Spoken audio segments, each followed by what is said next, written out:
STS-116, also known as International Space Station Assembly Mission 12A.1, is considered by many to be one of the most complex station assembly missions ever.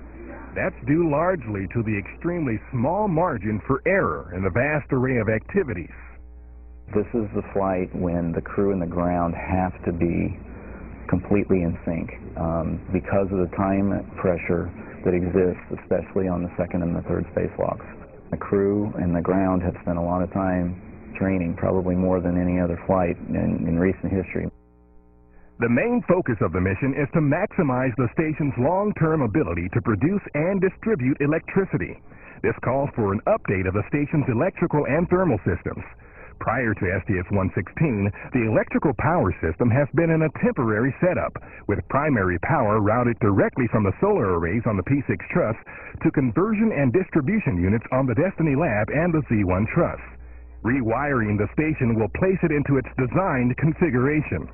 The space station was designed around a truss, what we call a main power truss, which spans space station and has solar array wings on the end of it.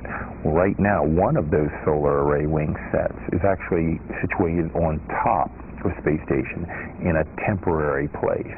What we're going to do is we're basically going to unplug space station from that truss and plug it into this main truss. The main design has these boxes called the MBSUs, the main bus switching units. They are in the S0 truss and they have never been used.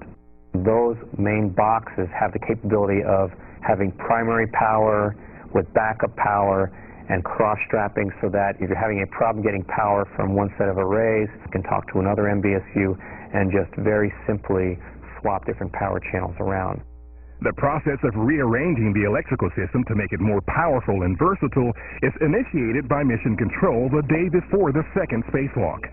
That's when ground controllers plan to retract a solar array on P6 to prepare for the power changes and the rotation of the recently installed P4 arrays.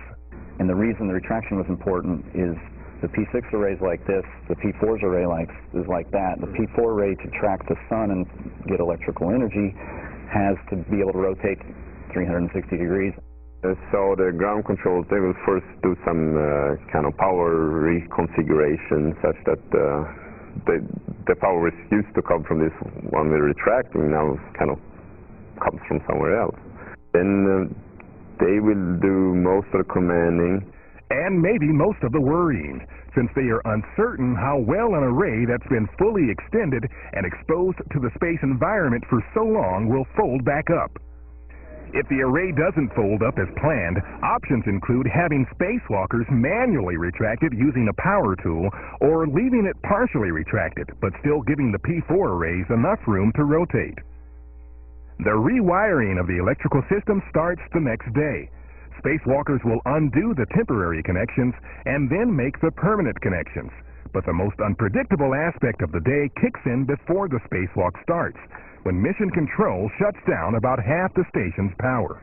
You don't want to create a shock hazard for the crew, so we have to turn off those lines before they do that, the demate and the remate from the early to the permanent system.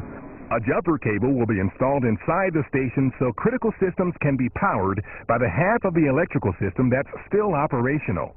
With half the power system off, the crew and Mission Control will have a lot of things to watch closely.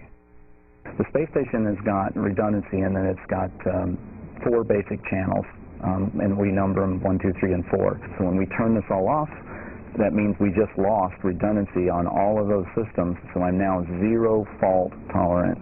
There's all sorts of thermal clocks, and you know, I have one watch on here, but maybe I'll have 4 or 5 that I got running for different thermal clocks, either for a tool or for a system that doesn't have what we maybe call keep alive power that keeps heaters going so it doesn't get frozen up.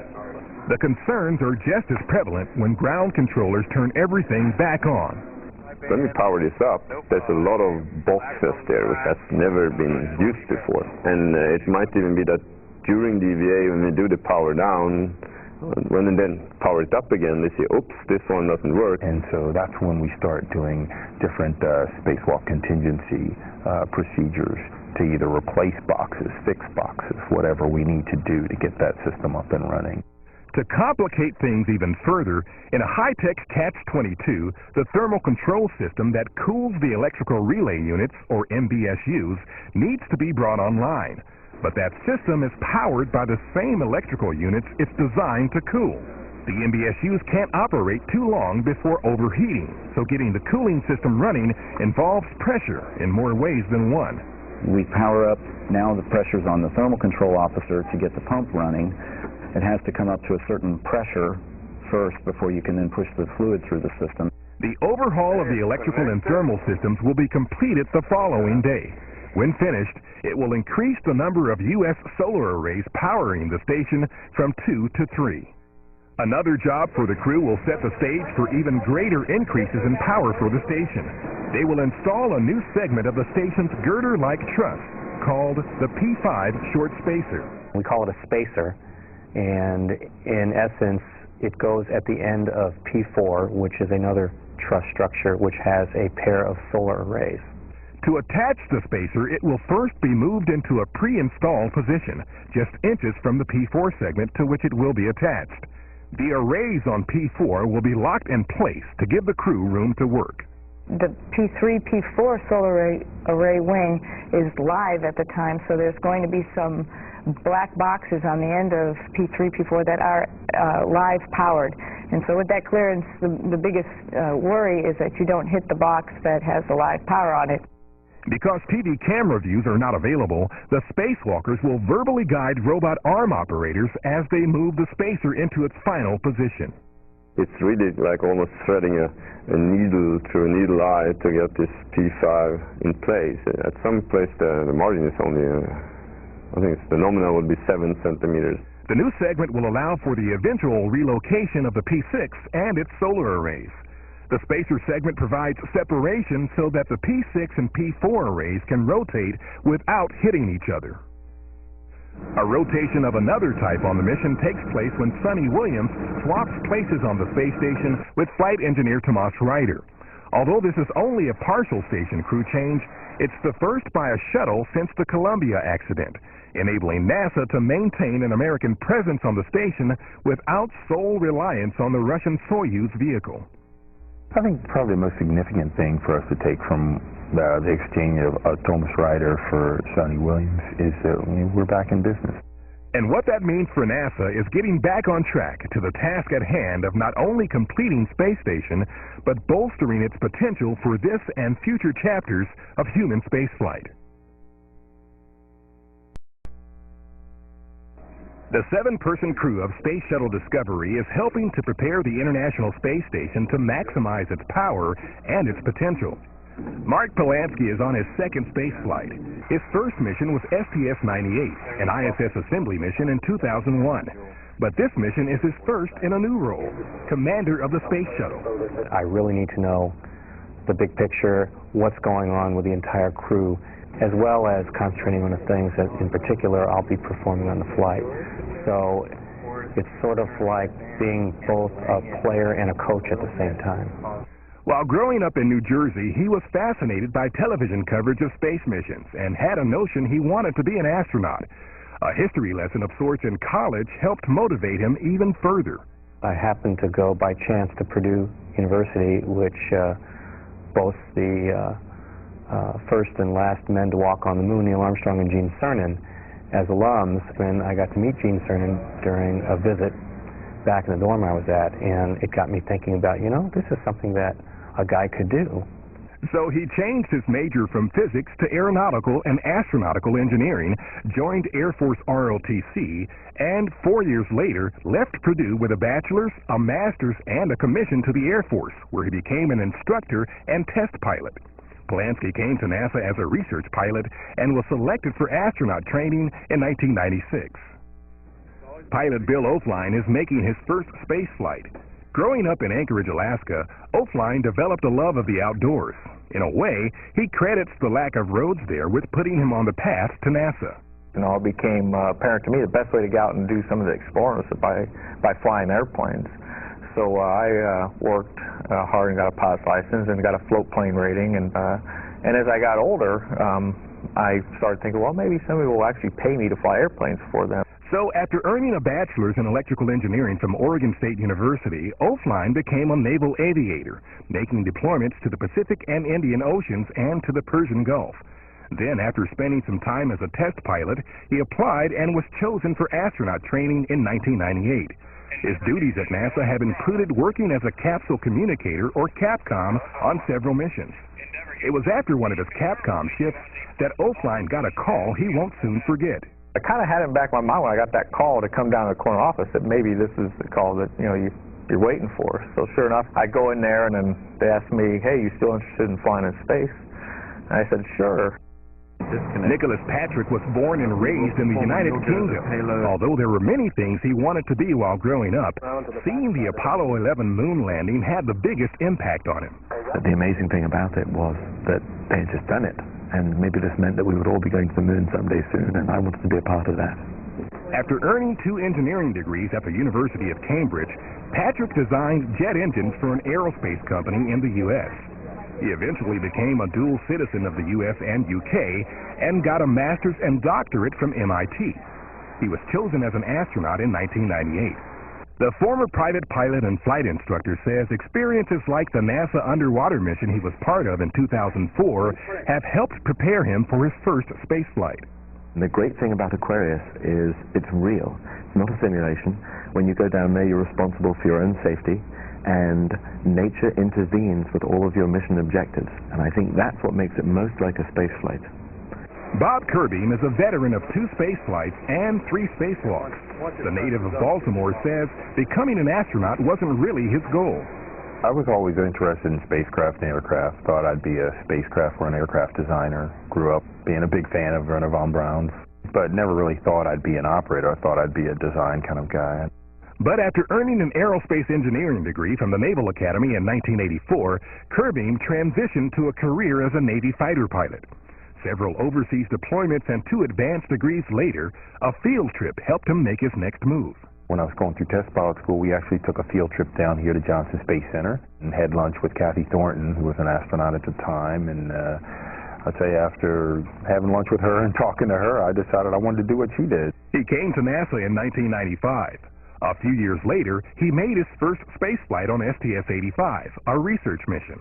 He went to the space station on his next flight with Polanski on STS-98. Kirby says he's looking forward to a return trip to the station. When we got up there, the Expedition 1 guys had been up for about 4 months, 3 months, something like that. But you could tell there was a lot of work to be done before it was going to go from just an outpost where people were living to a world-class laboratory. And I look forward to seeing it in that state. European Space Agency astronaut Christer Fuglesang is making his first space flight. You could say that everyone in his native Sweden is making it with him, since no other native of Sweden has been to space before.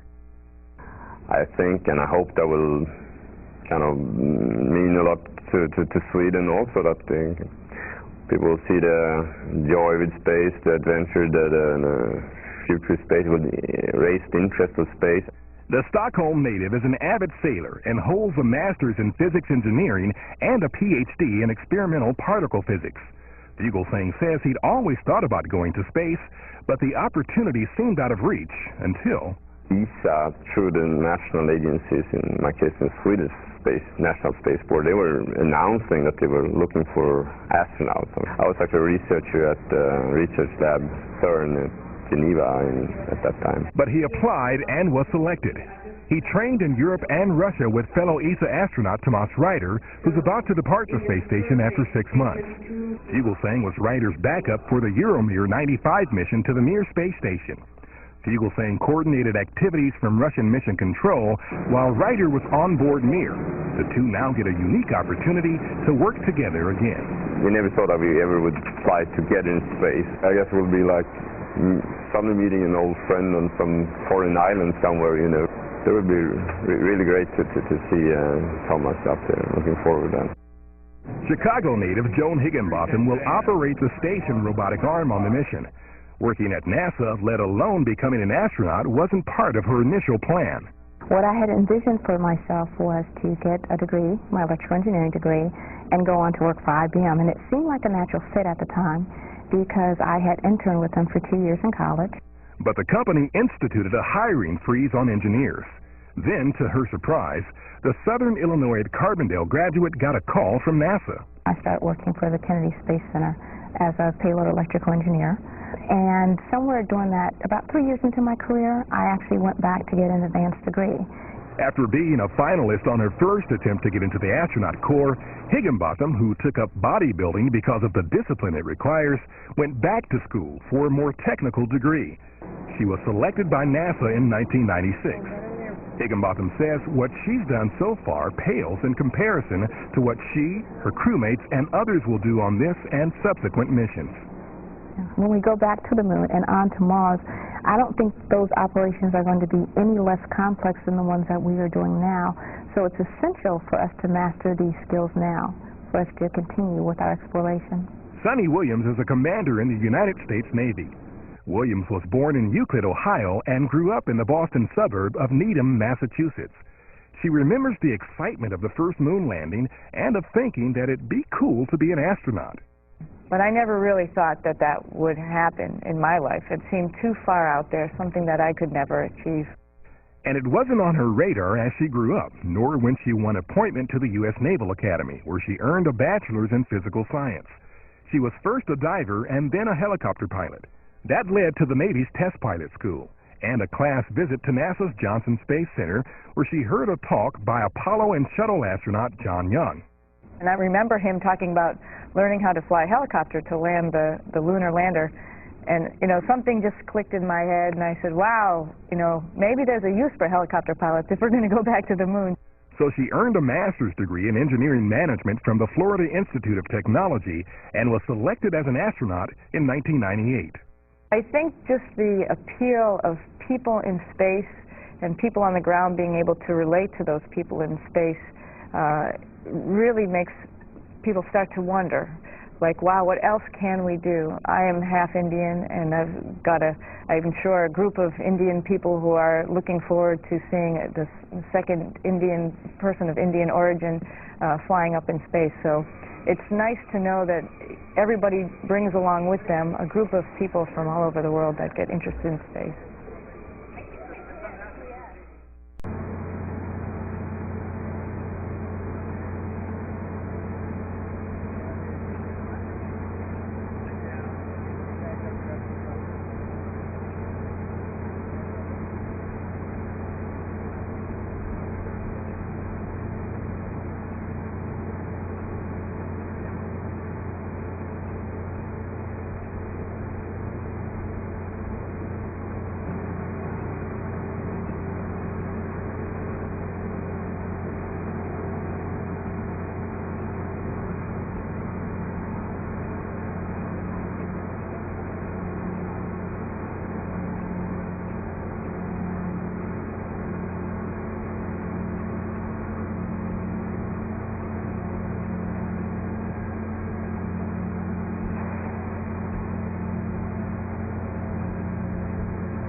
Während Thomas Reiter, der deutsche ESA-Astronaut, dessen Astrolab-Missionen wir hier bei Alltag ganz nah und exklusiv verfolgen, weiter an seinen Experimenten arbeitet, machen sich in Houston gerade 7 Astronautenkollegen fertig, um zur internationalen Raumstation zu fliegen.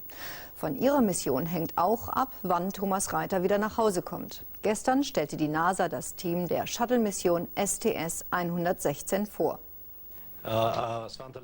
Pressekonferenz in Houston. Die NASA stellt die Crew der nächsten Mission zur ISS vor. 6 Amerikaner und ein Schwede werden an Bord der Discovery sein. Das ist eine Frage an Sie alle. Bisher hatten Sie ja mit Amerikanern zu tun, jetzt mit 6 Amerikanern und einem Skandinavier. Ist Ihnen klar, worauf Sie sich da einlassen? Wir hatten ja ein paar Jahre, uns daran zu gewöhnen, worauf wir uns einlassen. Bill, möchtest du das beantworten? Nein. Er spricht wie ein Pilot. Trotz kultureller Unterschiede, die Vorfreude von Commander Mark Polanski konnte das nicht trüben. Es sind jetzt noch rund 4 Wochen bis zum Starttermin am 7. Dezember und wir freuen uns darauf, einen erfolgreichen Beginn für diese letzte Mission 2006 zu schaffen. Wir sind bereit. Die Discovery startete im Sommer schon einmal zur ISS, mit an Bord der deutsche Astronaut Thomas Reiter. Bei ihrer Rückkehr von der aktuellen Mission wird sie ihn diesmal wieder mit zur Erde nehmen. Plangemäß soll das am 18. Dezember sein. Die 41-jährige Sunita Williams wird Reiter auf der ISS ablösen.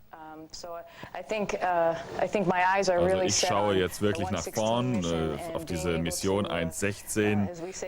Ich kann es kaum erwarten, dass die Tür aufgeht und ich meinen ersten Weltraumspaziergang mache und mich akklimatisieren daran kann, im Weltraum zu arbeiten. Das ist der Beginn einer langen, schönen Expedition, auf die ich mich freue. Sollte es Verzögerungen beim Start der Discovery geben, müsste Thomas Reiter eventuell sogar bis Anfang 2007 auf der ISS bleiben. Die Computer der Raumfähre müssen für den Jahreswechsel neu programmiert werden. Leider waren die Computer an Bord der Raumfähre ursprünglich nicht darauf ausgelegt, einen Jahreswechsel zu überbrücken. Deshalb könnte es ein Problem geben, für dessen Lösung wir ein eigenes kleines Programm laufen lassen müssten, um die Uhr auf dem Computer zu resetten. Das Space Shuttle-Programm hat die Situation analysiert, hat Tests durchgeführt und wird dann entscheiden, ob es möglich wäre, auf diese Art und Weise das Startfenster zu verlängern. Der Jahreswechsel ist nicht das einzige Problem, das auf die neue Mission zukommen könnte. Im Unterwassertraining hat sich die Crew darauf vorbereitet, die ISS an ein neues System für die dauerhafte Stromversorgung anzukoppeln. Ein schwieriges Unterfangen, denn Kurzschlüsse könnten die gesamte Technik der ISS lahmlegen. Gewissenhaft müssen daher die hier blau gekennzeichneten Segmente der Raumstation ausgewechselt werden. Meine Mama hat schon immer gesagt, Junge, schalt die Lampe aus, bevor du den Stecker ziehst. Und genau das wird die Bodenkontrolle machen. Sie werden alle Systeme ausschalten, die über die 2 Hauptleitungen von den alten Sonnensegeln verseucht werden. Dann wird umgesteckt und dann das neue Hauptsystem wieder hochgefahren. Bleibt also nur, die Daumen zu drücken, damit Thomas Reiter Weihnachten und Silvester bei der Familie verbringen kann. Ja, und wir werden schauen, wie wir das jetzt Ganze aufarbeiten. Diese NASA-Pressekonferenz, die Nachrichten aus Houston, da bei uns Matthias Gründer, Redakteur und Raumfahrtexperte der Flugrevue. Herr Gründer, zunächst mal soll die Mission STS-116 nachts starten. Das ist ungewöhnlich. Ja, es ist insofern ungewöhnlich, als nach der Columbia-Katastrophe gesagt wurde, es soll nur noch tags gestartet werden. Aber der Zeitplan ist gegenwärtig so eng bei den Shuttle-Starts und man vertraut doch offensichtlich auch der Technik wieder, dass man sich entschieden hat, doch nachts zu starten. Wir haben gesehen, alle Astronauten haben noch ziemlich gelacht. Die richtige Arbeit kommt ja erst, wenn sie gestartet sind, wenn sie vor allen Dingen an der ISS sind. Die NASA hat die Mission und die anderen, die jetzt noch kommen werden, als die härtesten und die mit der größten Komplexität beschrieben. Was bedeutet das? Das mit dem härtesten, das würde ich mal als typischen amerikanischen Superlativ abtun, während es eine der am komplexesten ist, doch ganz sicher stimmt, weil wir das in dem kurzen Film schon gesehen haben. Es muss doch eine Menge, sehr viel Fingerspitzenarbeit dort oben geleistet werden, die auch sehr viel Konzentration von den Aussteigern erfordert. Es hört sich so an, als müssten es eigentlich Elektroingenieure machen. Das ist wohl wahr und deswegen sind die Besatzungen auch so lange zusammen und so lange im Training, dass sie wirklich aufeinander eingespielt sind. Man hat manchmal bei den Besatzungen mehr Mediziner, manchmal mehr Physiker und manchmal eben mehr Ingenieure dabei. Der Weg in die unendlichen Weiten führt laut NASA in die Nachbarschaft. Sie schreibt das Jahr 2020. Wir bauen eine Mondstation. Diese Station wird das zentrale Thema für unsere Reise zum Mond, zum Mars und darüber hinaus. Am Südpol des Mondes könnte die Station entstehen. Dort gibt es genügend Sonnenlicht und damit Energie. Welche wissenschaftlichen Ziele genau erreicht werden sollen, will die NASA in den kommenden Jahren festlegen. Für den Bau der Station müssen neue Raumschiffe und Landeobjekte gebaut werden. Die NASA will internationale und kommerzielle Partner daran beteiligen. Im Jahr 2007 werden wir einen umfassenden Dialog beginnen mit anderen Ländern über die Art und Weise, wie sie sich an den Erkundungen beteiligen können. Derzeit läuft der Countdown für die Discovery und ihren Start zur internationalen Raumstation. Bis zum Bau der Mondstation wird die NASA diese veralteten Shuttle in Rente schicken. Dadurch soll Geld frei werden für das neue Projekt. NASA-Planer hoffen auch, Ergebnisse des alten Apollo-Programms verwerten und so sparen zu können. Ob der Weg zum Mars wirklich über den Mond führen muss, ist unter Wissenschaftlern umstritten. Doch die NASA hat sich entschieden, fast nach dem Motto: zurück in die Zukunft. Mit der Discovery sollen 7 neue Astronauten zur internationalen Raumstation ISS gebracht werden, um deren Ausbau weiter voranzubringen. Und der deutsche Astronaut Thomas Reiter soll mit der Discovery nach mehr als 5 Monaten dann zur Erde zurückkehren. Die Maschinen sind bereit, doch dann wird der Countdown abgeschaltet, der Start abgebrochen. Die Besatzung der Raumfähre Discovery muss wieder aussteigen, die Crew der internationalen Raumstation ISS weiter warten. Vor allem den Deutschen Thomas Reiter dürfte das enttäuschen, denn der ESA-Astronaut soll mit dem Shuttle zurück zur Erde gebracht werden. Die Crew der Discovery. Monatelang hat sie sich auf ihren Einsatz vorbereitet. Die Amerikanerin Sunita Williams soll Reiter ablösen. Außerdem soll die Besatzung den Ausbau der ISS weiter vorantreiben. Eine containergroße Vorrichtung an der Außenwand montieren, an der später weitere Sonnensegel befestigt werden können. Das Stromkabelsystem muss nachgebessert und das Hauptkühlsystem der ISS aktiviert werden. Trotz schlechten Wetters hatte die NASA den Countdown gestartet. Die Hoffnung hielt sich bis zuletzt. Die niedrige dichte Wolkendecke könnte sich noch rechtzeitig auflösen. Der nächste Startversuch wird in der Nacht zum Sonntag unternommen. Eine neue Chance für Reiter, rechtzeitig zum Weihnachtsfest wieder festen Erdboden unter den Füßen und einen Festtagsbraten auf dem Teller zu haben. Meanwhile, the future of space exploration is being debated. We will have a talk with an official from the Mars Society. There's a Mars Society, believe that. Yep, Yeah. yep. All right, we'll be back. Here on Earth, the Martians. Bring the week to the romance of space exploration. There have been some developments in man's quest for knowledge of the so-called final frontier. The U.S. Space Shuttle Discovery sits forlornly today on its launch pad. Cloudy skies and cold weather preventing a liftoff. The forecast is not expected to improve. Right now, NASA says chances of a weekend launch are much lower than 50%. Sean Calebs has more from the Kennedy Space Center in Florida. Robert Kirby, Astronauts were all smiles, alternately waving and giving thumbs up before boarding the orbiter. But the weather did not cooperate. Yes, sir. We have exceeded our launch window for today. The countdown halted, and the crew will have to try another day. Shuttle Commander Mark Polanski has said his team is prepared for delays. We're going to go when the vehicle's ready, so it might not be today, might not be this week, might even be this month, but eventually we're going to get to go. The crew is facing what's expected to be a difficult mission.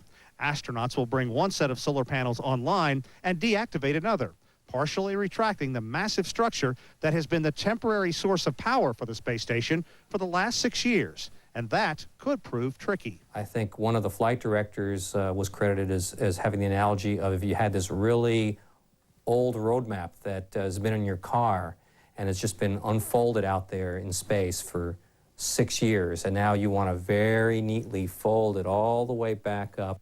And then there's the hold your breath moment, when ground control switches power from the old grid to the new.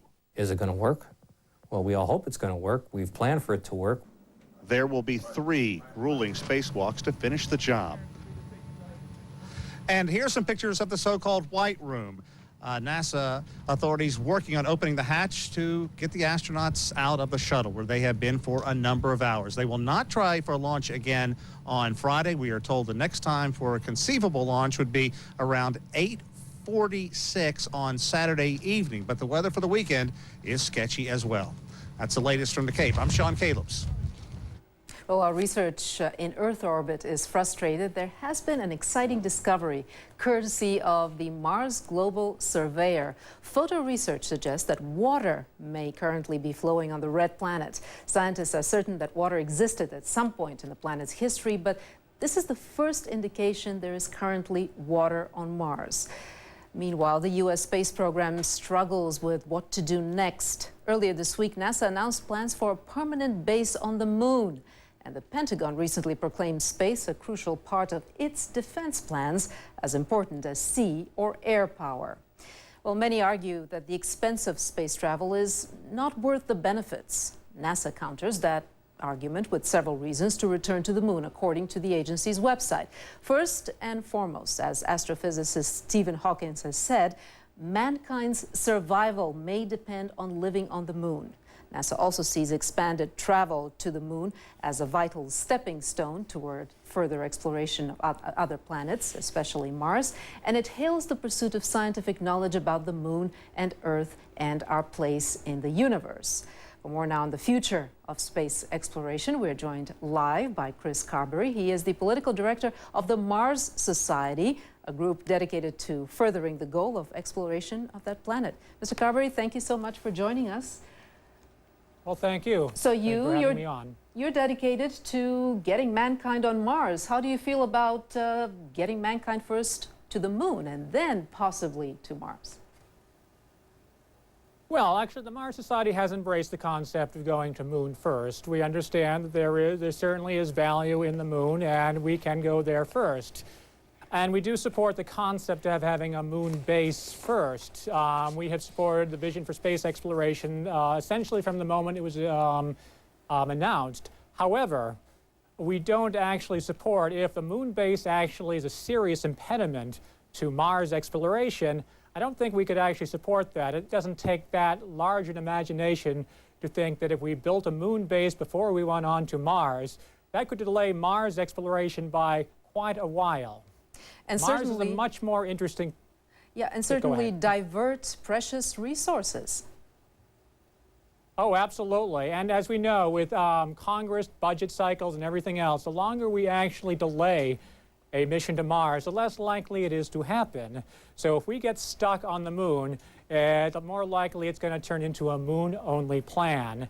And that would be a tragedy for the space program, for this nation, because quite honestly, as was mentioned earlier, Stephen Hawking mentioned that for the humanity's survival, it might be useful to expand to the planets. Well, Mars is a much more likely place for human settlements. The discovery of the evidence for water is a key element of that. It would be much easier for humanity to settle on a planet that actually had accessible water.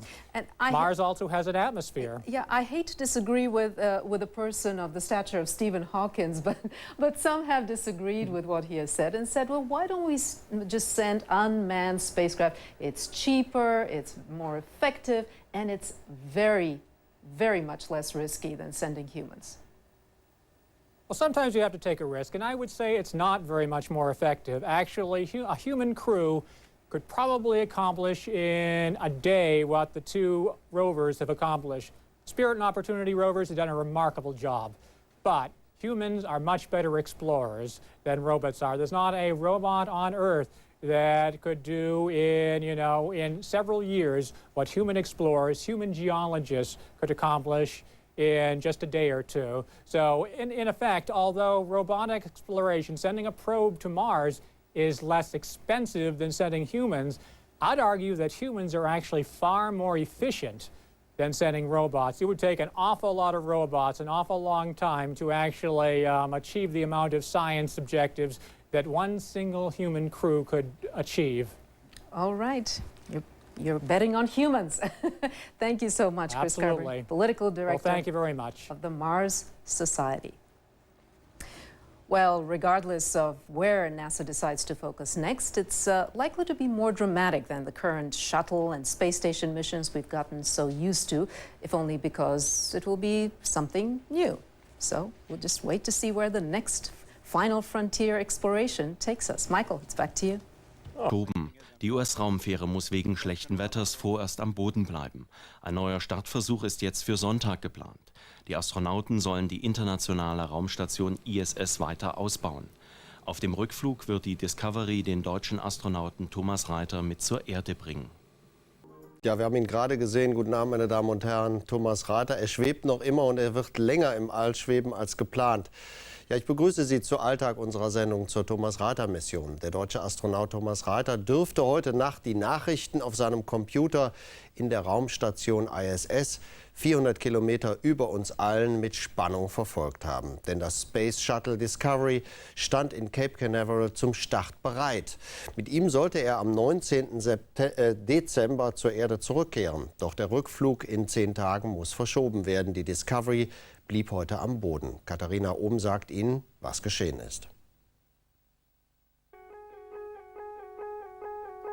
Cape Canaveral, Freitag, 8. Dezember, 21:36 Uhr Ortszeit. Der Start des Space Shuttle Discovery wird vorbereitet. 60 seconds. We have less than 60 seconds remaining in our launch window tonight. Wir haben beschlossen, den Start 48 Stunden lang aufzuschieben und am Samstag 20:47 Uhr einen erneuten Startversuch zu unternehmen. An Bord des Raumschiffs sind 7 Astronauten, darunter der Kommandant der Mission STS-116, Mark Polanski, und der Pilot William Aflane. Außerdem an Bord Sunita Williams, die amerikanische Bordingenieurin, die den deutschen Astronauten Thomas Reiter ablösen soll. Thomas Reiter soll mit der Raumfähre Discovery zur Erde zurückkehren. Es soll der erste Nachtstart eines Shuttles werden, seit die Columbia im Jahr 2003 verunglückte. Mittlerweile beobachten rund 100 Kameras die empfindliche Außenhülle des Shuttles beim Start und können auch nachts Defekte dokumentieren. Bei der Columbia waren Defekte am Hitzeschild nicht erkannt worden, sodass sie bei der Rückkehr in die Erdatmosphäre verglühte.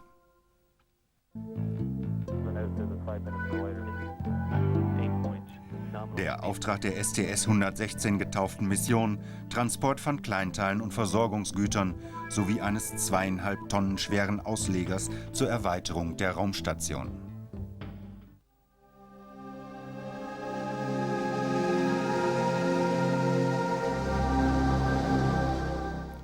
Es stehen 3 Außenbordeinsätze von insgesamt 20 Stunden an. Die Sonnensegel sollen gewartet werden, damit deren volle Leistung garantiert werden kann.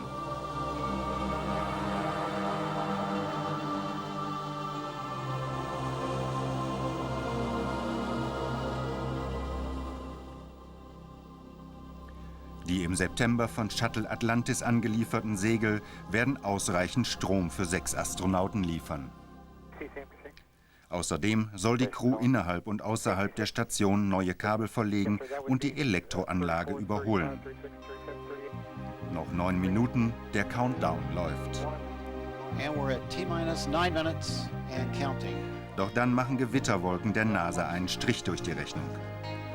Thomas Reiter, der Weihnachten gerne mit seiner Familie feiern möchte, muss die ISS spätestens am 17. Dezember verlassen. Sonst gibt es das nächste Zeitfenster für den Rückflug erst im Januar. Ja, und über die Konsequenzen wollen wir sprechen mit Matthias Grunder, dem Raumfahrtexperten sozusagen von Phoenix schon. Schönen guten Abend, danke, dass Sie gekommen sind. Wir wollen aber erst noch mal vielleicht ein bisschen erklären den Zuschauern, was geschieht denn eigentlich bei einem Countdown? Da wird ja nicht nur runtergezählt, sondern da gibt es ja auch bestimmte Abschnitte in diesem Countdown. Warum gibt es den eigentlich?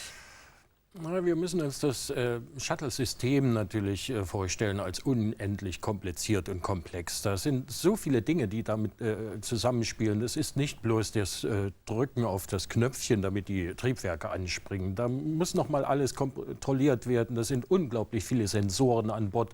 Und je näher der Countdown rückt, desto mehr eine riesigere Datenflut kommt zurück, die irgendwann durch Menschen nicht mehr beherrschbar ist. Das machen dann Computer. Und wenn die Computer feststellen, hier ist irgendwo ein Sensor, der meldet etwas falsch, dann wird der Start unterbrochen. Erstmal nur unterbrochen. Dann guckt man, ob alles okay ist. Dann kann man sagen, ja, das ist weiter nicht schlimm, wir können weiterzählen. Oder es ist ein gravierenderes Problem, dann wird abgebrochen. In dem Falle ist das Problem das Wetter und da kann man wirklich nichts dagegen tun. Manchmal sind ja sogar die Sensoren noch kaputt, die eigentlich die Fehler melden sollen. Also das haben wir auch schon erlebt. Ja. Wir haben aber auch heute Nacht etwas ganz Besonderes erlebt, nämlich einen Nachtstart. Das wollte man zunächst nach dem Columbia-Unglück, wir haben eben noch mal Bilder davon gesehen, gar nicht mehr machen. Warum ist man jetzt doch wieder zum Nachtstart zurückgekehrt? Man ist da zurückgekehrt, weil man nach den letzten beiden Starts gemerkt hat, dass doch die Zuverlässigkeit wieder einen relativ hohen Standard erreicht hat. Ursprünglich hat man gesagt, man will das nur bei Tag beobachten, damit man durch mittlerweile tatsächlich hunderte Kameras von allen Seiten beobachten kann, ob mit dem Shuttle alles okay ist. Also die Risikoschwelle ist relativ niedrig und wenn man jetzt wieder Nachtstarts macht, kann man Zeitfenster einfach größer gestalten, die Startfenster zum Start bzw. zur Landung später. Das ist eine zusätzliche Sicherheit für die Shuttles und deswegen ist man wieder zu diesem System zurückgegangen. Man hat ja bei den Nachtstarts zunächst gesagt, die Kameras können gar nicht genau kontrollieren, ob da Fehler auftauchen, das, was die Kameras jetzt sollen. Damit man nämlich später feststellen kann, da ist ein Fehler, können wir das ausbessern, wie müssen wir darauf reagieren. Aber offenbar ist das Abheben so hell, sind die Triebwerke, machen die Situation so hell, dass es dann doch mit den Kameras funktioniert. Das zum einen, es ist in der Tat taghell, wenn so ein Shuttle startet. Ich habe das mit eigenen Augen gesehen, man mag das nicht glauben.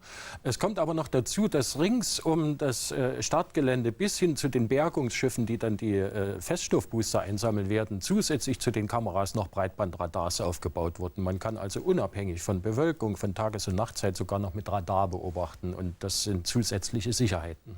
Es gibt Ausweichlandeplätze, wenn das Shuttle nicht in eine bestimmte Position hineinkommt beim Start. Hat das auch eine Rolle gespielt, zu sagen, lieber nachts nicht, weil diese Plätze sind ja meist dann auch im Zweifel im Dunkeln? Ja, das ist nicht so schlimm. Also ein solcher Platz befindet sich zum Beispiel in Spanien. Ein Shuttle kann, wenn es die Erdumlaufbahn nicht erreicht, durchaus im Gleitflug herunterkommen und bei Nacht wieder landen. Also Nachtlandungen sind nichts Besonderes. Es sollte nur möglichst in der Phase des Starts sowohl am Startplatz als auch auf den Notlandeplätzen möglichst gutes Wetter herrschen. Also es bringt nichts, wenn strahlender Sonnenschein ist in Cape Canaveral und ein Hagelsturm in Spanien. Das wäre zu risikoreich. Und die Stürme hatten wir gerade aktuell in Spanien. Richtig. Ja, bis zur letzten Sekunde kann ein Start noch abgebrochen werden und beim amerikanischen Space Shuttle ist dies in den letzten Monaten auch immer wieder geschehen. Denn im Gegensatz zur guten alten Rakete ist das wieder nutzbare Shuttle in vielerlei Hinsicht anfällig für technische Probleme. Jennifer Vitor mit einem Überblick. Nach 25 Jahren Space Shuttle Technik blickt die NASA auf tödliche Pannen und zahlreiche Startverschiebungen zurück. Der Start der Columbia war der erste einer Raumfähre überhaupt. Tragischerweise war sie es auch, die das Vertrauen in das Shuttle-System vollends erschütterte. 2003 stürzte sie bei ihrer Rückkehr nach Cape Canaveral ab. In rund 60 Kilometern Höhe brach sie auseinander, die gesamte Besatzung kam dabei ums Leben. Grund des Unglücks war ein Stück Isolierschaum, das kurz nach dem Start vom Außentank abgebrochen war. Die Raumfähren Atlantis und Discovery erlitten bisher kein derart tragisches Schicksal. Probleme beim Start gab es trotzdem. Im Juli dieses Jahres missglückten die ersten 2 Startversuche der Discovery. Wie so oft durchkreuzte die besondere Wetterlage Floridas die Pläne der NASA. Um die Halbinsel Florida herum haben wir ganzjährig relativ hohe Wassertemperaturen, insbesondere an der Ostküste, wo der Golfstrom entlang fließt. Diese warmen Wassertemperaturen führen dazu, dass die Bedingungen für Gewitterbildung sehr günstig sind in der Region. Und insbesondere zwischen Mai und Oktober haben wir fast jeden zweiten Tag ein sehr starkes, fast tropisches Gewitter. Am 4. Juli glückt der Start der Discovery dann endlich immerhin nur 3 Tage später als geplant. Mit an Bord der deutsche Astronaut Thomas Reiter. Noch mehr Schwierigkeiten hat die NASA dann etwa einen Monat später. Der Start der Atlantis verschob sich dann ganze 4 Mal. Erst schlug ein Blitz in die Startrampe ein, 2 Tage später trieb dann Tropensturm Ernesto sein Unwesen. Die Folgen: erneuter Startabbruch. Zur Sicherheit wurde die Atlantis sogar zum Hangar zurückgeschleppt. Ingenieure entdeckten eine defekte Brennstoffzelle und einen defekten Sensor am Außentank. Der Start glückte erst 14 Tage nach dem ursprünglichen Starttermin. Space Shuttle Atlantis, building the station and our future in space. Mit der heutigen Nacht setzte sich die Serie der Startverschiebungen fort. Die Discovery sollte um 3:35 Uhr mitteleuropäischer Zeit starten. Das Wetter stimmte nicht. Nächster Starttermin ist Samstagnacht. Ja, Thomas Reiter hat bei unserem Live-Gespräch in den Weltraum gesagt, er möchte gerne Weihnachten zu Hause sein. Das wird ziemlich knapp. Ja, das wird deswegen knapp, weil wir natürlich gehört haben, zum einen muss das Shuttle innerhalb eines bestimmten Startfensters starten. Zum anderen hat das Shuttle eine ganz bestimmte Mission. Dort oben müssen neue Teile angebaut werden und die Mission selbst dauert genau 12 Tage. Also egal wann wir starten, die Mission dauert 12 Tage und deswegen muss er so lange warten, bis er wieder auf die Erde kann. Gehen wir mal den Zeitplan jetzt gerade durch. Wir haben gehört, Samstag 20:47 Uhr ist das nächste Startfenster. Da wird noch mal probiert. Über Tag heute sagte man so, die Prozentwahrscheinlichkeit liegt bei nur 30% für diesen Start. Also die Chance ist nicht sehr gut. Ja, das hängt ganz einfach damit zusammen, dass ja schon erwähnt wurde, die Wetterlage so schnell dann doch nicht sich ändert. Ich habe das selbst erlebt. Im November ist es zwar relativ warm am Cape, aber es ist doch sehr stürmisch, regnerisch, windig. Und wenn einmal eine solche Gewitterfront da ist, dann verschwindet die nicht gleich wieder am nächsten Tag. Man muss also damit rechnen und wir wollen beten, dass nicht noch technische Probleme dazukommen, aber dass die Wettersituation gegenwärtig dafür sorgt, dass es halt zu einer Verschiebung kommt und vielleicht sogar noch zu einer weiteren. Wenn wir noch eine weitere Verschiebung haben, also wenn es übermorgen nicht funktionieren sollte, Samstagnacht nicht funktionieren sollte, was gibt es für nächste Starttermine und was haben die für Folgen? Ja, das würde dann bedeuten, dass in diesem Jahr kein Start mehr stattfinden kann, weil die Startfenster einfach so sind. Man versucht ja immer, wenn die Station, also das Cape gerade überquert, dass das Shuttle praktisch ihm hinterherfliegt und es einsammeln kann. Es bringt nicht allzu viel, wenn die Station gerade auf der anderen Seite der Erde ist. Also das ist bahnmechanisch nicht zu schaffen. Das nächste Startfenster ist tatsächlich erst im Januar. Und da kommt halt noch dazu, dass die Shuttles, wie bereits erwähnt, nicht mehr die jüngsten sind, auch vom technologischen her. Die Bordcomputer können angeblich, ich bin kein Computerspezialist, können angeblich mit dem Jahreswechsel nicht umgehen. Und weil man dort Probleme befürchtet, verschiebt man halt den Start dann ins neue Jahr. Wir müssen in dem Zusammenhang noch mal ein altes Thema besprechen, nämlich die Shuttle-Nachfolge. Bei all diesen Verschiebungen, die wir jetzt gehört haben und selber erlebt haben, manchmal auch für unser Programm etwas schwierig waren. Wir haben auf der anderen Seite Raketen, Sojus zum Beispiel oder auch die Ariane, die sehr pünktlich im Vergleich dazu starten. Ja, das muss man natürlich aber auch relativieren, weil dort in der Regel unbemannte Nutzlasten an Bord sind. Und man von den Soyuz-Kapseln mal abgesehen, aber das ist halt auch eine sehr erfahrene und ausgereifte Technik. Die Ariane startet nur unbemannt, da ist es nicht so schlimm, wenn mal eine Startverschiebung ist oder gar im Extremfall einmal eine Rakete gesprengt werden muss. Das Komplizierteste am Shuttle ist halt das Lebenserhaltungssystem. Das macht die ganze Sache so aufwendig. Und Ihre Prognose, wird es das nächste Jahr werden und wird Thomas Reiter Weihnachten oben im All feiern müssen? Das ist schwer zu sagen. Ich bin kein Meteorologe und ich würde mich auch nicht auf das Feld der Spekulation vorwagen. Aber wir müssen natürlich von den Erfahrungen davon ausgehen. Nehmen wir das Schlimmste an und hoffen wir auf das Beste. Also wir gönnen ihm natürlich, dass er Weihnachten bei seiner Familie verbringen kann. Matthias Gründer, ganz herzlichen Dank, dass Sie bei uns waren. Meine Damen und Herren, das war Alltag. Wir wollen hoffen, dass der Start morgen klappt und Thomas Reiter Weihnachten bei seiner Familie zurück ist. Vielen Dank für Ihr Interesse. Wir sehen uns wieder am Dienstag um 21:30 Uhr. Schedule. The Space Shuttle's first attempt on Thursday was called off because of low cloud cover and high winds and pushed back to tonight. Forecasters say there's a 30% chance of acceptable high winds.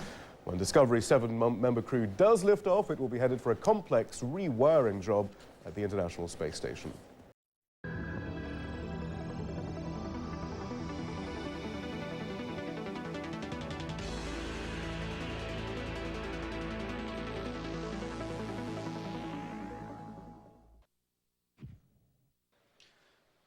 Good afternoon, everybody. From the Kennedy Space Center in Florida, this is Space Shuttle Discovery Launch Control.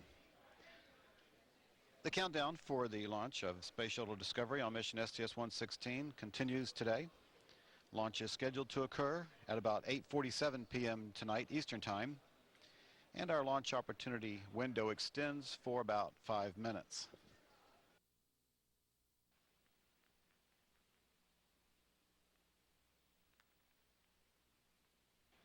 This is Shuttle Launch Control at T-minus 3 hours and holding, and we do see our astronauts as they are seated for their what we traditionally call a breakfast. However, it is more of a lunch for them since they've been awake since about 10:45 today. And of course, they are making their second attempt to launch aboard the Space Shuttle Discovery. The astronauts, of course, are Nicholas Patrick, mission specialist, as well as our pilot, William Mofeline, and KSC's own Joni Higginbotham, mission specialist number 4, commanded by Mark Polanski, making his second trip into space, and Sunny Williams, who's going to be making her first trip into space and staying a whole lot longer than the rest of these folks are. Rounding out the crew, Bob Kerbeam, and of course our astronaut representing the European Space Agency, Christer Fuglesang, mission specialist number 3. And those two gentlemen on the end will be taking the lion's share of the spacewalks on this mission today. And we see at the table the STS-116 patch, which depicts the shuttle rising above the Earth and the space station, and shows the U.S. and Swedish flags as it trails the shuttle, depicting the international composition of this particular crew.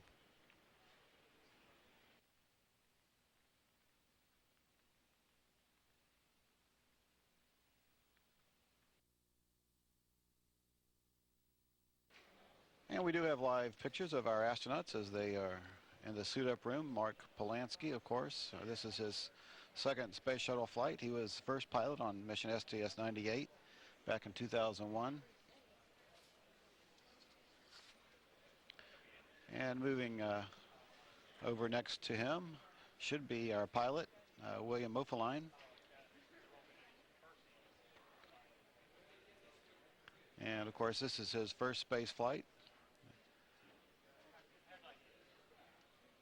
And we can see that they're almost fully suited. In fact, some of them are already standing up and out of their seats.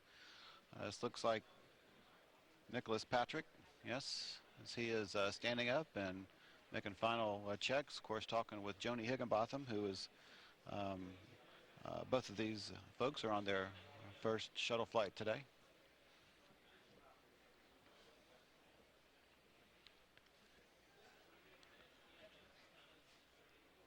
Sunny Williams, of course, she's going to be taking a one-way trip up. She feels like she's very prepared. Of course, she's not going to be spending a lot of time exercising in gravity. She'll be doing her exercises, of course, in zero gravity over the next 6 months. Christer Fuglesang, representing the European Space Agency on his first flight. He'll be conducting some of our spacewalks as well. A lot of folks from Sweden, where he is from, are very eager to see this mission get off today. And moving across the room, can't tell for sure, but I believe this is Bob Kerbeam. Yes, indeed, as he is having his suit checked out. We've got a number of folks that are assisting with these activities today. Crew members being assisted by technicians from both Kennedy Space Center and the Johnson Space Center. And of course, these personnel are experts in the understanding of the details of how these suits work to protect the astronauts. The suits are brightly colored orange. Basically, their altitude protection system includes a helmet, communications cap, pressure garment, and anti-exposure gloves and boots.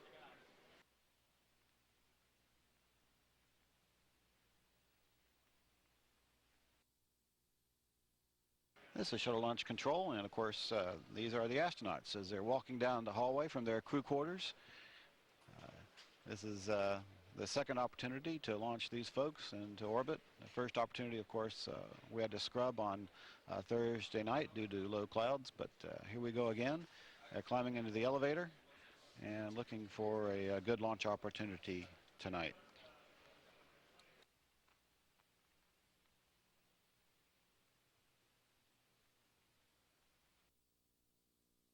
And here they come, our astronauts, led by Commander Mark Polanski, pilot William Oefelein, Nicholas Patrick, Robert Kerbeam, Christer Fuglesang, Joan Higginbotham, and Sonny Williams.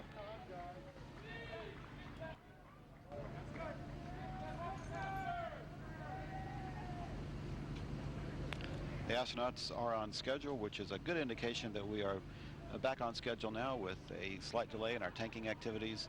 Astronauts have walked out of their crew quarters on time.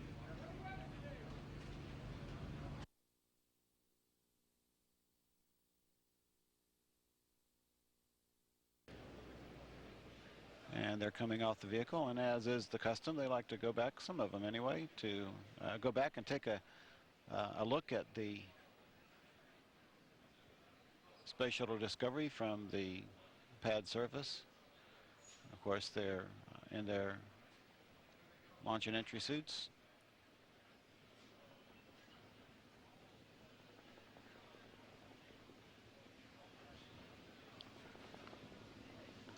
And looking up at the Space Shuttle Discovery as the sun begins to set.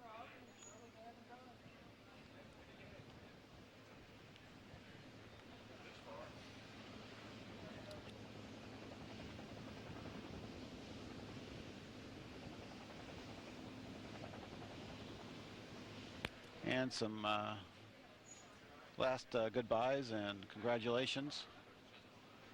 Certainly, this is an order they've been training for a long time to prepare for this mission today.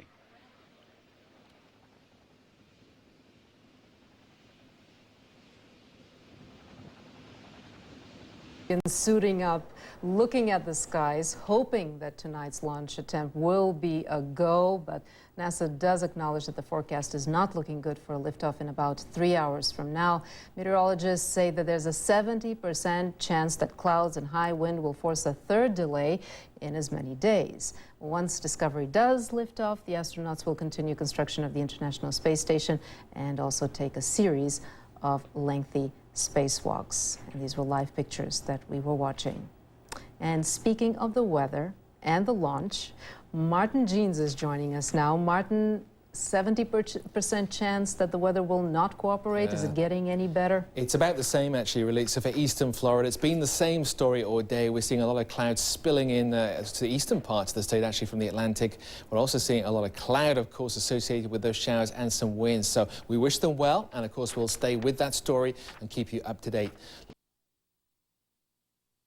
View from inside the shuttle on the flight deck.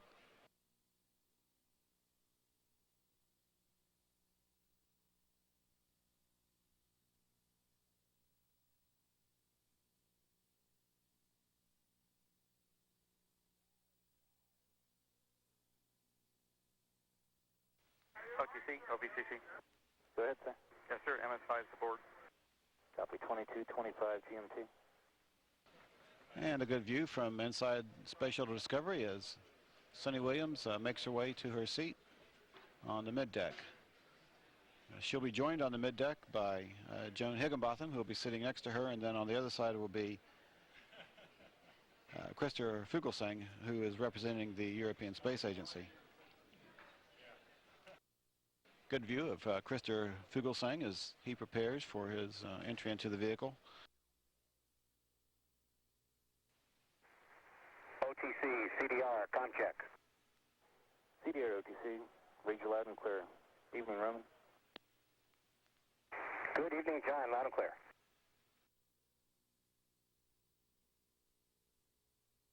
Everybody's got a favorite football team, including Joan Higginbotham. Houston, MS5, com check. MS5, Houston, we have you loud and clear. I think this is the one, Sonny. Oh, yeah, So too. Thanks a lot, Ken. We've got you loud and clear as well. The final inspection team again are heading off the launch pad. They reported back to the, well, let's look at Bob Kirby's note. Go Colts. Again, everybody seems to have a favorite football team. Yes, sir. Might be some rivalry and some discussion of the season once they get on orbit. Ready for post-ingress switch reconfig. Copy, sir. You have to go.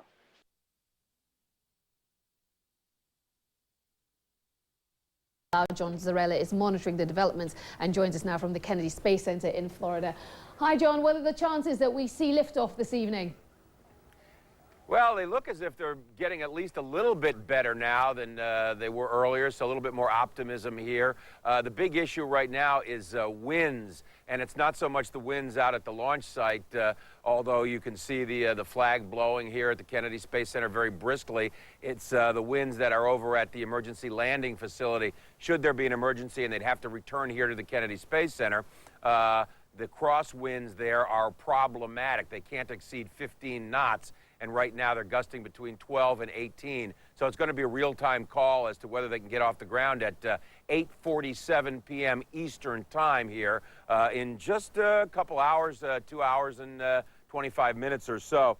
Now, the astronauts are all on board the space shuttle now. In fact, I just was commenting that you could see the commander in the window of the shuttle a moment ago. If he was actually the very first of the astronauts to get on, that would be Mark Polanski, and Commander Mark Polanski was followed by Christer Fuglesang, a Swede who will be going up into space and be involved in a couple of the spacewalks that will take place, 2 of the 3 spacewalks that are going to take place. Now, before the astronauts got on board, of course, they got on the bus and made it out to the launch site. When they got off the bus, they all waved up at the shuttle, and then they all did a group hug, which I've never seen before, but it was seemed to be a pretty unique experience and very impromptu, spontaneous before they actually went up the elevator and started the process of getting on the shuttle. Now, because it's a night launch, this is the first in 4 years, the first since before the Columbia accident. A little bit more difficult for NASA to track the vehicle, to look at the particles that may or may not, hopefully not, be coming off of the space. You can hear going over my head now. That's the shuttle training aircraft, and he's checking the winds and the cloud cover to make sure they'll be acceptable for launch. But NASA is still going to be using radar off of the coast of Florida and land-based radar to track the shuttle vehicle as it ascends, and they would be able to see with that radar any kind of particles of foam maybe coming off of the external tank with that radar. So they're still confident they'll be able to get a good idea of how the shuttle is performing on ascent. And of course, once they get into orbit, rendezvous with the International Space Station, a 12-day mission, chock full. They have 3 spacewalks, 6.5 hours each of those on those spacewalks, and what they intend to be doing, and they practiced a lot of this using virtual reality technologies to practice actually reinstalling and unplugging and replugging in wiring. They're changing out the wiring from a temporary configuration on the space station. So very, very busy mission, 12 days. First order of business, though, Aisha, getting them off the ground, and the hope is that they'll be able to do that here this evening, weather permitting. Aisha? Weather permitting indeed. John Zarella will check in with you a little bit later. Many thanks. Time now for looking at Space Shuttle Discovery blasting off from the launch pad. The 7 astronauts have already suited up and are making pre-flight checks. And NASA's calling it a happy reversal of fortune. To looking at pictures there of the shuttle on the launch pad. Live pictures. The space agency says there's now a 70% chance for liftoff. Discovery's mission will include rewiring the International Space Station and a series of spacewalks. Weather conditions have improved ahead of the second attempt to launch Space Shuttle Discovery. John Zarella joins us from Kennedy Space Center in Florida. And John, I know they've improved, but is it good enough for a launch?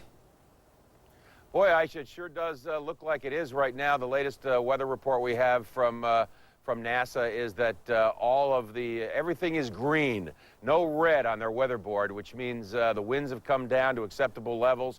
here and over at the emergency landing strip.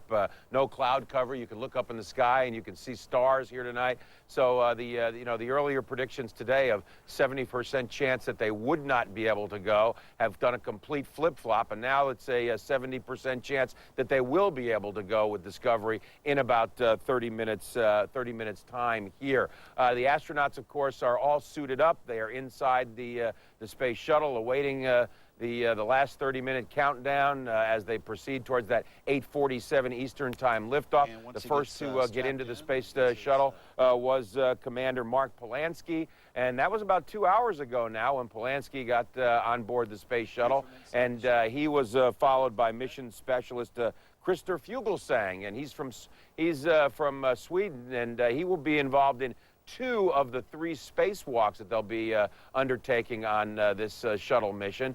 So the astronauts, again, all strapped in. They're ready for liftoff, and everything is looking very, very good. Now, this is, of course, the first night launch in 4 years since before the Columbia accident. Makes it a little bit more difficult for them to track the vehicle and to keep a good eye on it, but they do have $10 million in optical camera equipment on the vehicle, and they believe that the illumination from the solid rocket boosters and the main engines will allow them to see the vehicle very well as it ascends, as well as some radar installations, 2 on ships offshore and 1 a ground-based radar, which will actually be able to detect any debris, foam insulation that might perhaps fall off of the giant external tank. And of course, that's what caused the Columbia accident, was the debris falling off of that external tank and hitting the wing and puncturing the wing. So NASA, of course, still wants to keep a close eye on the vehicle as it ascends, but still does make it a little bit more difficult to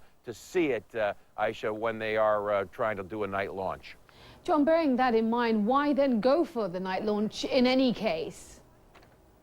Well, what happens is you don't have as many launch opportunities if you can only go in the daylight because of the constraints that are placed on when you can launch, when you can't launch, because of where the space station is in orbit. It's all physics. So you actually increase the number of opportunities you have for launches.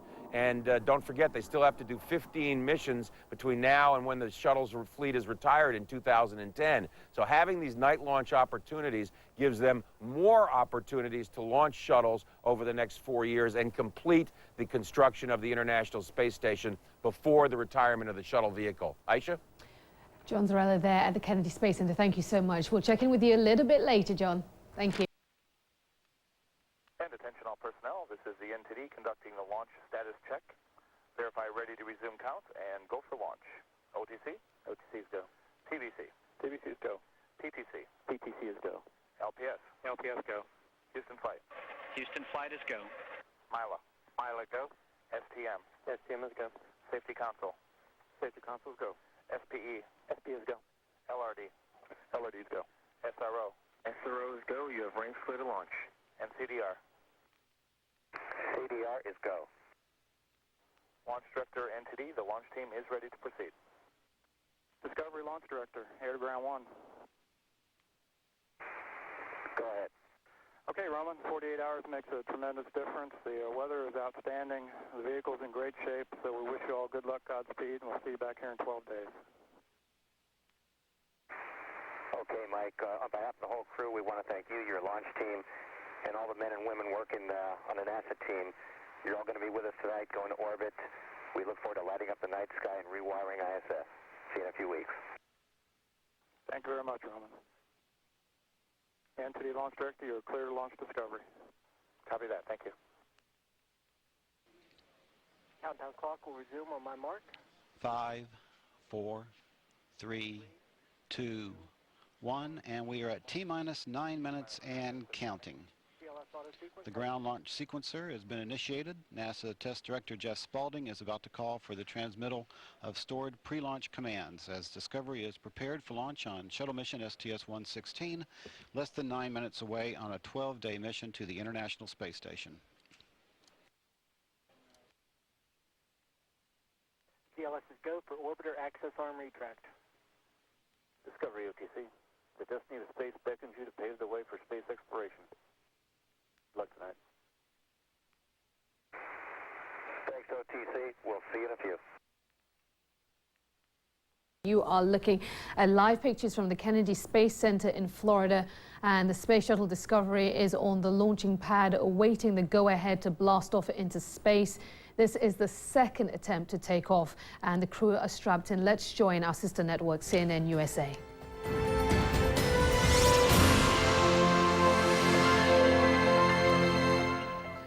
And hello again, everybody. I'm Rick Sanchez at CNN headquarters in Atlanta. After 2 days of disappointment, Space Shuttle Discovery may finally get a chance to blast off from Florida. We're minutes away now, to the surprise and actual dismay of many who've been following this, because things didn't look so good this morning. But this will be NASA's second launch attempt this week, and if things go well, the first nighttime takeoff in 4 years is about to be witnessed by those of us here who are happy enough to be bringing this to you, and those of you at home who are going to be seeing this.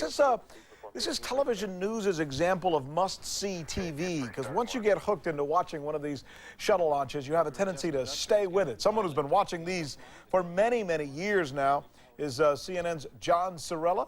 He's at the Kennedy Space Center, and as I throw it over to my colleague John Sorella, we want to welcome all of those of you watching us from around the world on CNN International as well. John, well, it's really a bit of a surprise, isn't it? I mean, the odds weren't so good, but they seemingly have gotten better and better, and now it looks like this thing's going to be a go. Yeah, complete flip-flop in the weather. Earlier today we got up, 70% chance that they weren't going to be able to go, no go, and now tonight the sky is beautiful, the stars are out. We've got about 5.5 minutes now until liftoff of the shuttle. The vehicle is clean, no problems with that. The issues with the wind seem to have subsided. I want to go to Bonnie Schneider in our CNN Weather Center.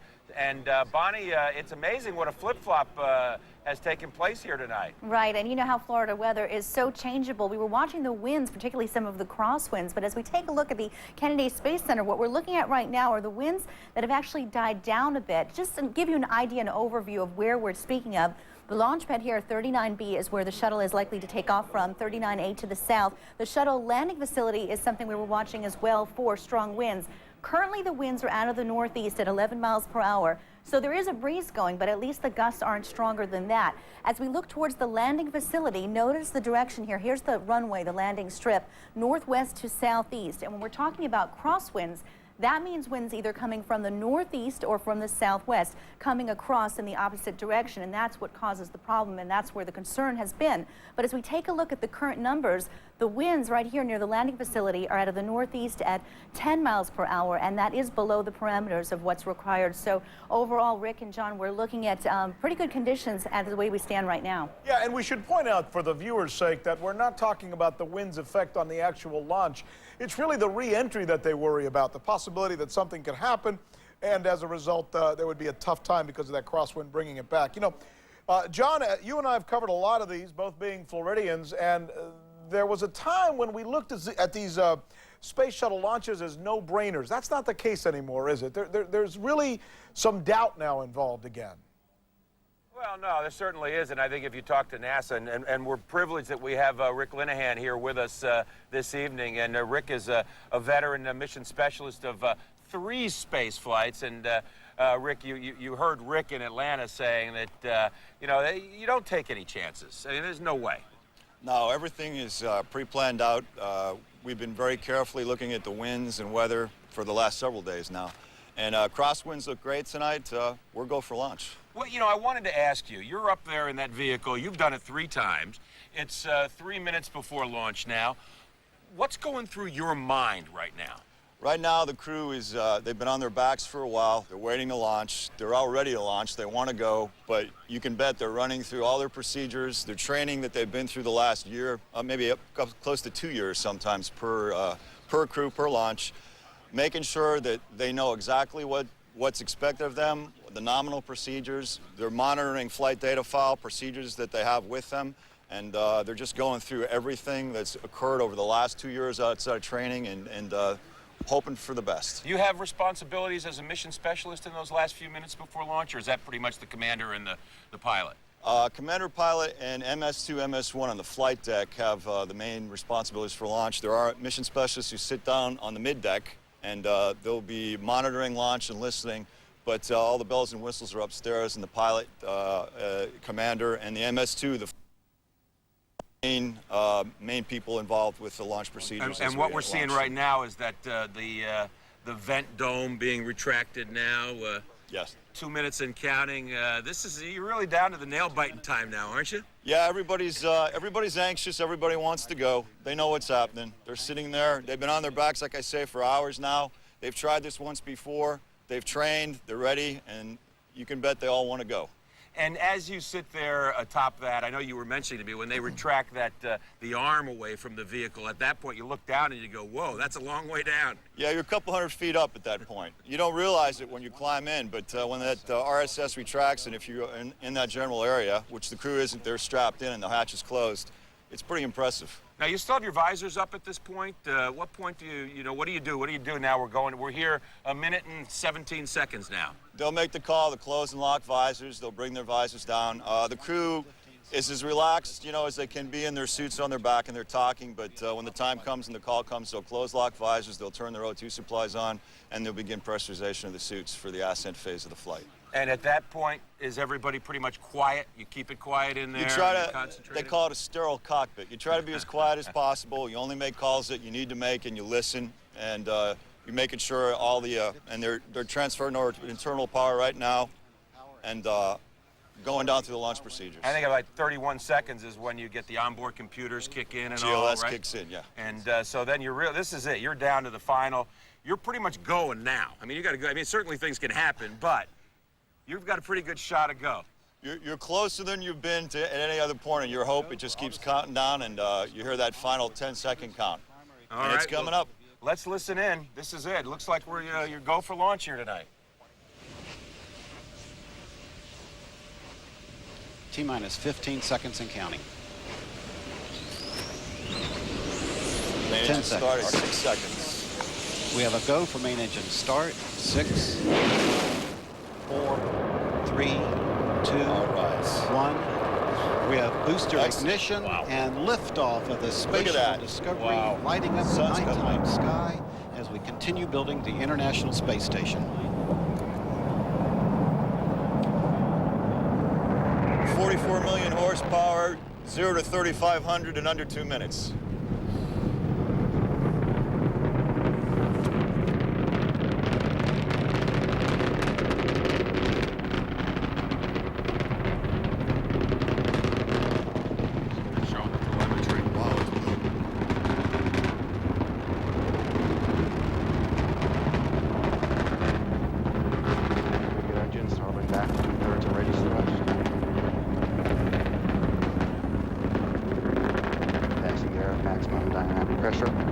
Supersonic.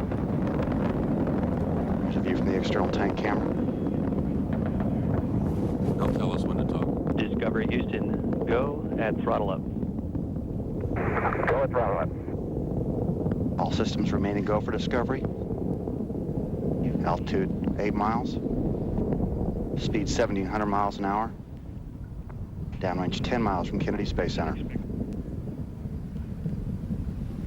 Now we're looking the next big event, Rick, is going to be the cutoff of the solid rocket booster separation coming up, right?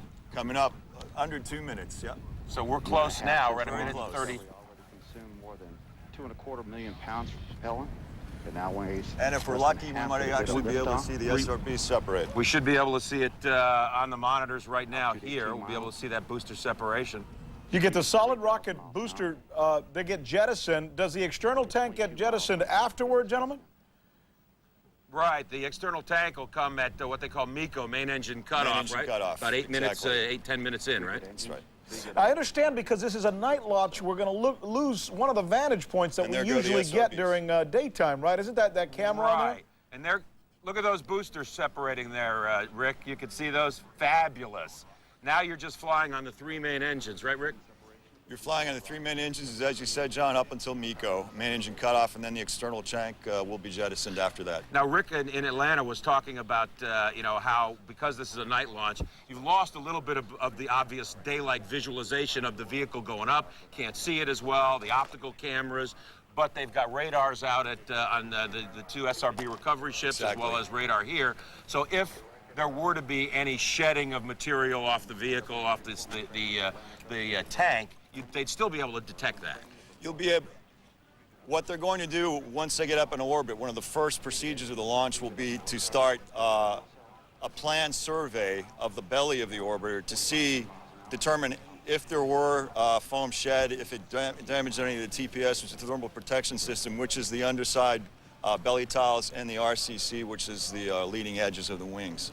So that's going to go on soon after they get on orbit. And like you said, with the optical cameras and radar, we've got a pretty good idea that we'll be able to tell if any foam shed or if there are any problems with the flight. 3.5 minutes into the flight here of Discovery, and it sounds like, looks like they've got 3 good main engines burning, and I guess it'd be Presto Mico coming up pretty quickly here, right? Everything's looking good. They're good. Presto Mico. And you'll hear different calls, which are performance calls for downrange, whether they can make transatlantic abort sites, such as that, but ultimately it'll go to Mico. What are you feeling like right about now? What's that feeling as you've gone through all this incredible pressure of the liftoff, the strength of the vehicle? I mean, Well, there's a lot of exhilaration. There's a lot of people like real happy. They felt the kick in the pants and they're flying. You're pulling about 3 Gs right now, so that means you're taking 3 Gs transversely to your chest. It's a little bit hard to breathe, but you're not thinking about that too much. You're just glad to be there. Let's take a look at this crew, and it's an interesting crew in that 5 of the 7. We're going to have a helicopter fly over here, of course, so maybe a little hard to hear us, but we've got 5 of the 7 crew members are rookies on this flight. Of course, the flight is led by Mark Polanski, shuttle commander Mark Polanski. He's a veteran of one previous shuttle flight. Not even sure they can hear us now with the chopper coming in. So you want me to take it for just a little bit while you do the chopper? I do. That would be great, Rick. You do that. I've been in your situation for quite a long time as well, John. We'll get back to you in just a little bit. A couple things to talk about. Let's go through the crew if we possibly can. Polanski, you heard John talking about him just a little bit. He's going to be the guy in charge, former U.S. Air Force major. He's from Edison, New Jersey. One previous shuttle flight, by the way. He's being joined as well by Nicholas Patrick. He's a robotic arm operator, which, by the way, is going to be very important on this shuttle mission because they're going to be doing a lot of rewiring up there, and there's going to be a couple of spacewalks involved. He's a mechanical engineer, London, England, Rye, New York, and they call him the rookie. Moving on, this is Fuselong and Christer Fuselong, a spacewalker, as we were just mentioning, physicist, Stockholm, Sweden, rookie as well, interesting to note. And Sunita Williams, spacewalker, Commander U.S. Navy from Needham, Massachusetts. Interesting, the use of the word rookie. I can't wait to get Rick's explanation of that. William Oeflein is a pilot, Commander U.S. Navy from Anchorage, Alaska, as well. Moving on. And Robert Kerbeam is a spacewalker, Captain U.S. Navy, Baltimore, Maryland, 2 previous shuttle flights. And finally, I do believe Higginbotham is next, right? Yeah, Joan Higginbotham. She's a robotic arm operator, Chicago, Illinois, former Kennedy Space Center engineer as well. And we should note, and we made a mention of this because you saw the robotic arm and the spacewalkers. They're going up, John and Rick, essentially to do a lot of rewiring. It's almost like if we had our home connected to a generator and we were moving into a solar electric system, right? Isn't that what they're going to do? What's that, Rick? Oh, sorry about that. I thought we had communications. Let's try and go over about what they're going to be doing. John and Rick, we understand that the astronauts, and that's why they're doing a lot of these spacewalks on this trip, are going to essentially be rewiring the space station, going from what would look more like to us on Earth here as a generator mode to a solar mode, for example. Yeah, they've got to reconfigure what the space station was in sort of a temporary configuration of its power supply, and now they've got the new solar arrays, right? Exactly, John. This will be the first time that the International Space Station is in permanent, rather than temporary, power and thermal configuration. So they're actually going to use the planned solar arrays, and here we come up in main engine cutoff. That's it. We've got main engine cutoff coming up. That's a spectacular picture. It's a great we'll picture. See that external tank falling away momentarily. You're looking at the rear end of the orbiter here with the wings, and the bottom is the external tank, and you'll see that separate. As long as that picture holds, there it is. That it's spectacular, the imagery that they can get off of the vehicles these days. I know covering these launches for the past 20 years, never had those pictures in the early days. It's pretty amazing, isn't it? Now you're pretty much committed at this point now to orbit, aren't you? Yeah. At about 8 minutes in now. Yeah, we're coming up in MECO. Everything looks good. The 3 engines will shut off, and then they'll do an orbital insertion burn, if depending on the parameters. And then over the next day or so, they'll circularize and set themselves up for rendezvous with the International Space Station. Let me ask you very quickly as we're watching this. Now, you did 3 spacewalks in the Hubble repair mission. I know that Bob Kirby was saying how it's more difficult from a psychological standpoint, emotional standpoint, than a physical drain to do that. Bob is probably one of the biggest, strongest guys in the office, and for him, there's physical. Weightlifter. Yeah, exactly. There's physical and mental stress there. You know, but again, it's all preparation and training, and Bob has a good point in that. There's so much to think about. Main engine cutoff. There it goes. Beautiful Look picture. at that. Beautiful. Absolutely picture. You can stunning. see the bottom of the orbiter there with the tiles, the protective tiles, and it looks clean, very clean. Separation is confirmed, so you're on your way to orbit now. They're there. They're there. John, Rick, I'm You can see wondering, some of is the this firings there? recoverable? A separation. That's it. Go ahead, Rick. We're just wondering, and I'm sure the viewers are too, both the external tank and the solid rocket boosters, are they recoverable? Solid rocket boosters are. The external tank is not. It falls away and lands out in the Indian Ocean, I believe. I think they're going to replay the launch replay here for us coming up here. We'll get to take a look at it one more time. We have a go for main engine start. 6, 4, 3, 2, 1. We have booster ignition and liftoff of the Space Shuttle Discovery, lighting up the nighttime sky as we continue building the International Space Station. You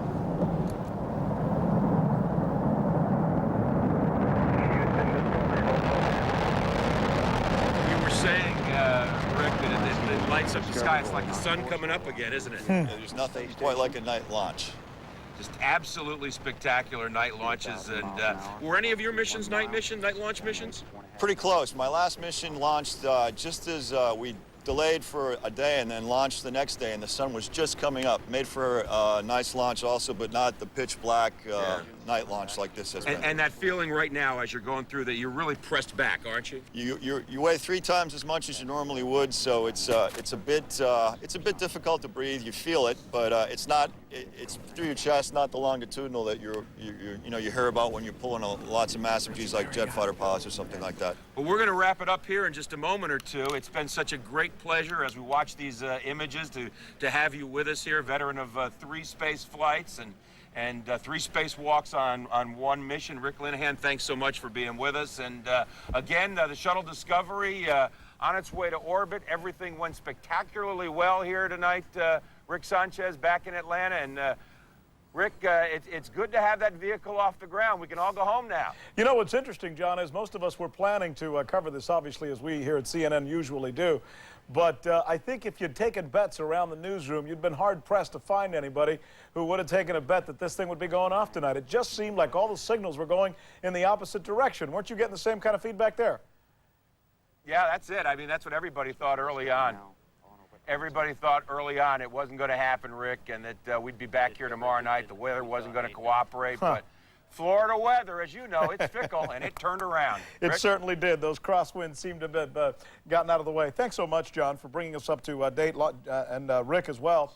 Let's bring you up to date now on what we're going to be covering for you. First of all, want to let you know that the Shuttle Discovery, for those of you who may have been joining us late and didn't get a chance to see it, is up in space. It's essentially a mission to rewire the space station. Space station, as you know, went into orbit in 1998, and it may be somewhat antiquated at this point, so they're going to give it a brand new electrical system.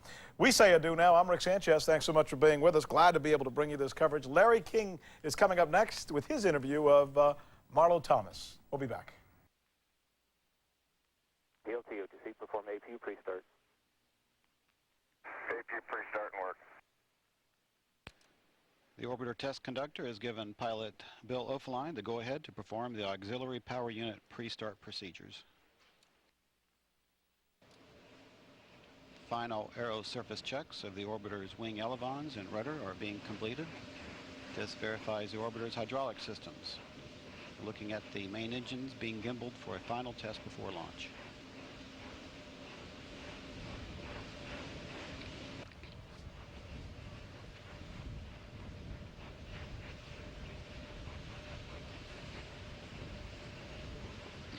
Discovery OTC, close and lock your visors, initiate O2 flow. Discovery copies, close visors in O2. T-minus 2 minutes and counting. Clear, no unexpected errors. Liquid hydrogen replenish on the external tank is now being terminated.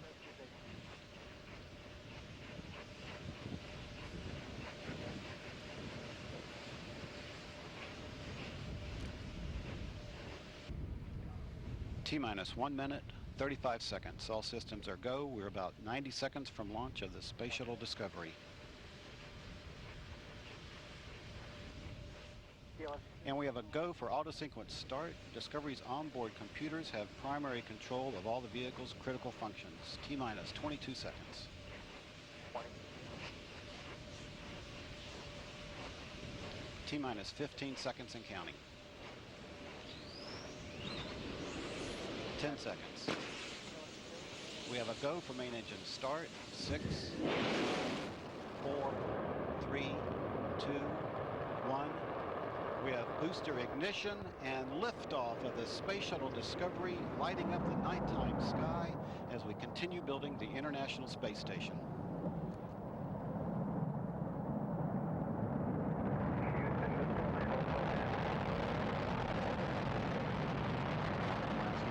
Discovery rolling on course for a rendezvous with the International Space Station. Speed 1,000 miles an hour, altitude 1 mile. Downrange 4.5 miles from Kennedy Space Center already.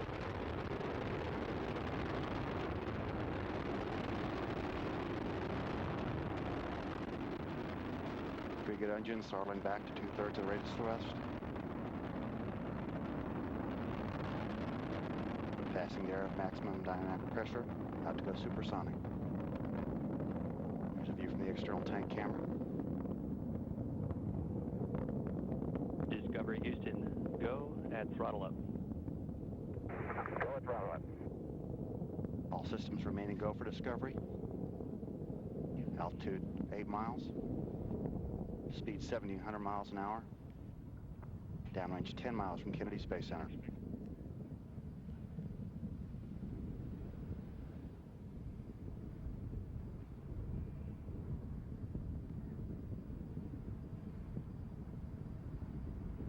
Minute and a half since launch, Discovery already consumed more than 2.25 million pounds of propellant. It now weighs less than half that it did at liftoff. Altitude 18 miles. Speed 3,000 miles an hour. Already 22 miles northeast of Kennedy Space Center.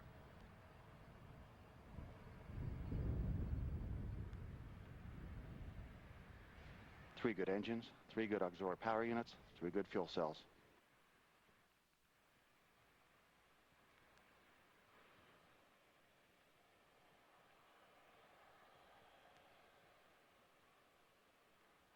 Booster officer confirms clean separation of the 2 solid rockets. Discovery's 3 engines now powering the second stage.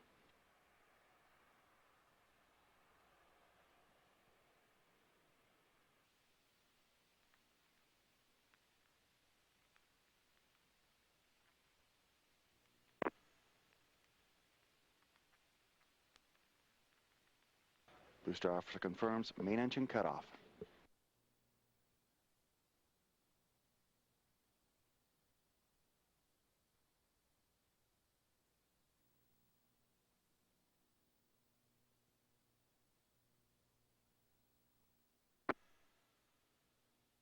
External tank separation confirmed.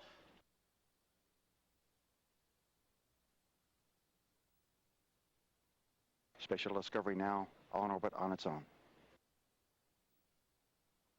Discovery Houston, we saw a nominal MECO. OMS 1 is not required, and we just watched some great video you get off the tank. Copy, Copy, nominal MECO, Holmes 1 not required, and you got a lot of smiling faces up here. Alpha Houston on Space Ground 1. Go ahead, Rick. Hey, Mike, it looks like you guys have some company heading your way. Just tremendous news. Yes, we have a message for the crew of Discovery.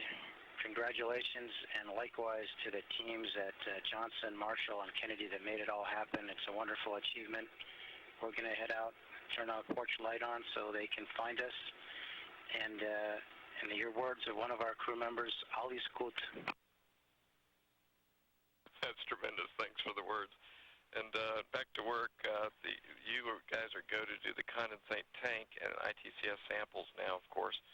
And the other thing, too, Mike, that I've got for you is that at 0219, we will go ahead and ship up video of the launch, and presumably to SSC-8, assuming that's still good for you. Yes, that's a good call. We'll be ready on SSC-8. Okay, and it'll be about 5 minutes of video that we'll be able to send up given the KU pass. Sounds good. Thank you. Again, this is live video of the crew aboard the International Space Station as they watch video uplinked to them on their laptop computers of Discovery's launch today at 7:47 p.m. Central Time. Discovery Houston, we saw a good OMS 2 burn. No trim required. Welcome to orbit. Copy, good burn, no trim, and thanks for the kind words. You especially have 5 people that just aren't stopped smiling yet. Houston Discovery on page 1-5 of post-insertion step, block 6 is complete. Block 18 is complete. Julio and Joni are leaving the payload bay floodlights on for the KU deploy. Okay, we understand and we see the doors open. With that, we can give you a go for orbit ops and also the go for KU band antenna deploy and activation. Okay, go for orbit ops. Those are great words, and they'll go ahead and put the KU steps in work. Thank you.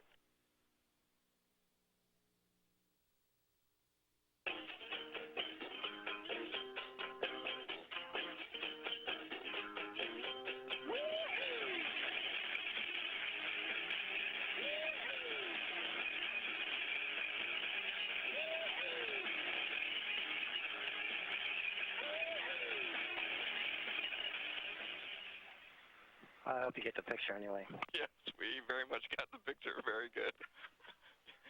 You guys have a great evening.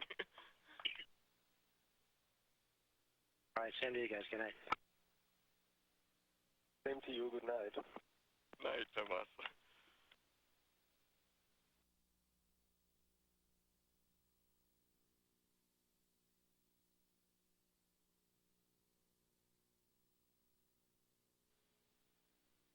This is Mission Control Houston with a live look from the payload bay of Space Shuttle Discovery. This is a close-up look at the robotic arm, which is currently being activated and checked out by Commander Mark Polanski and Mission Specialist Nick Patrick.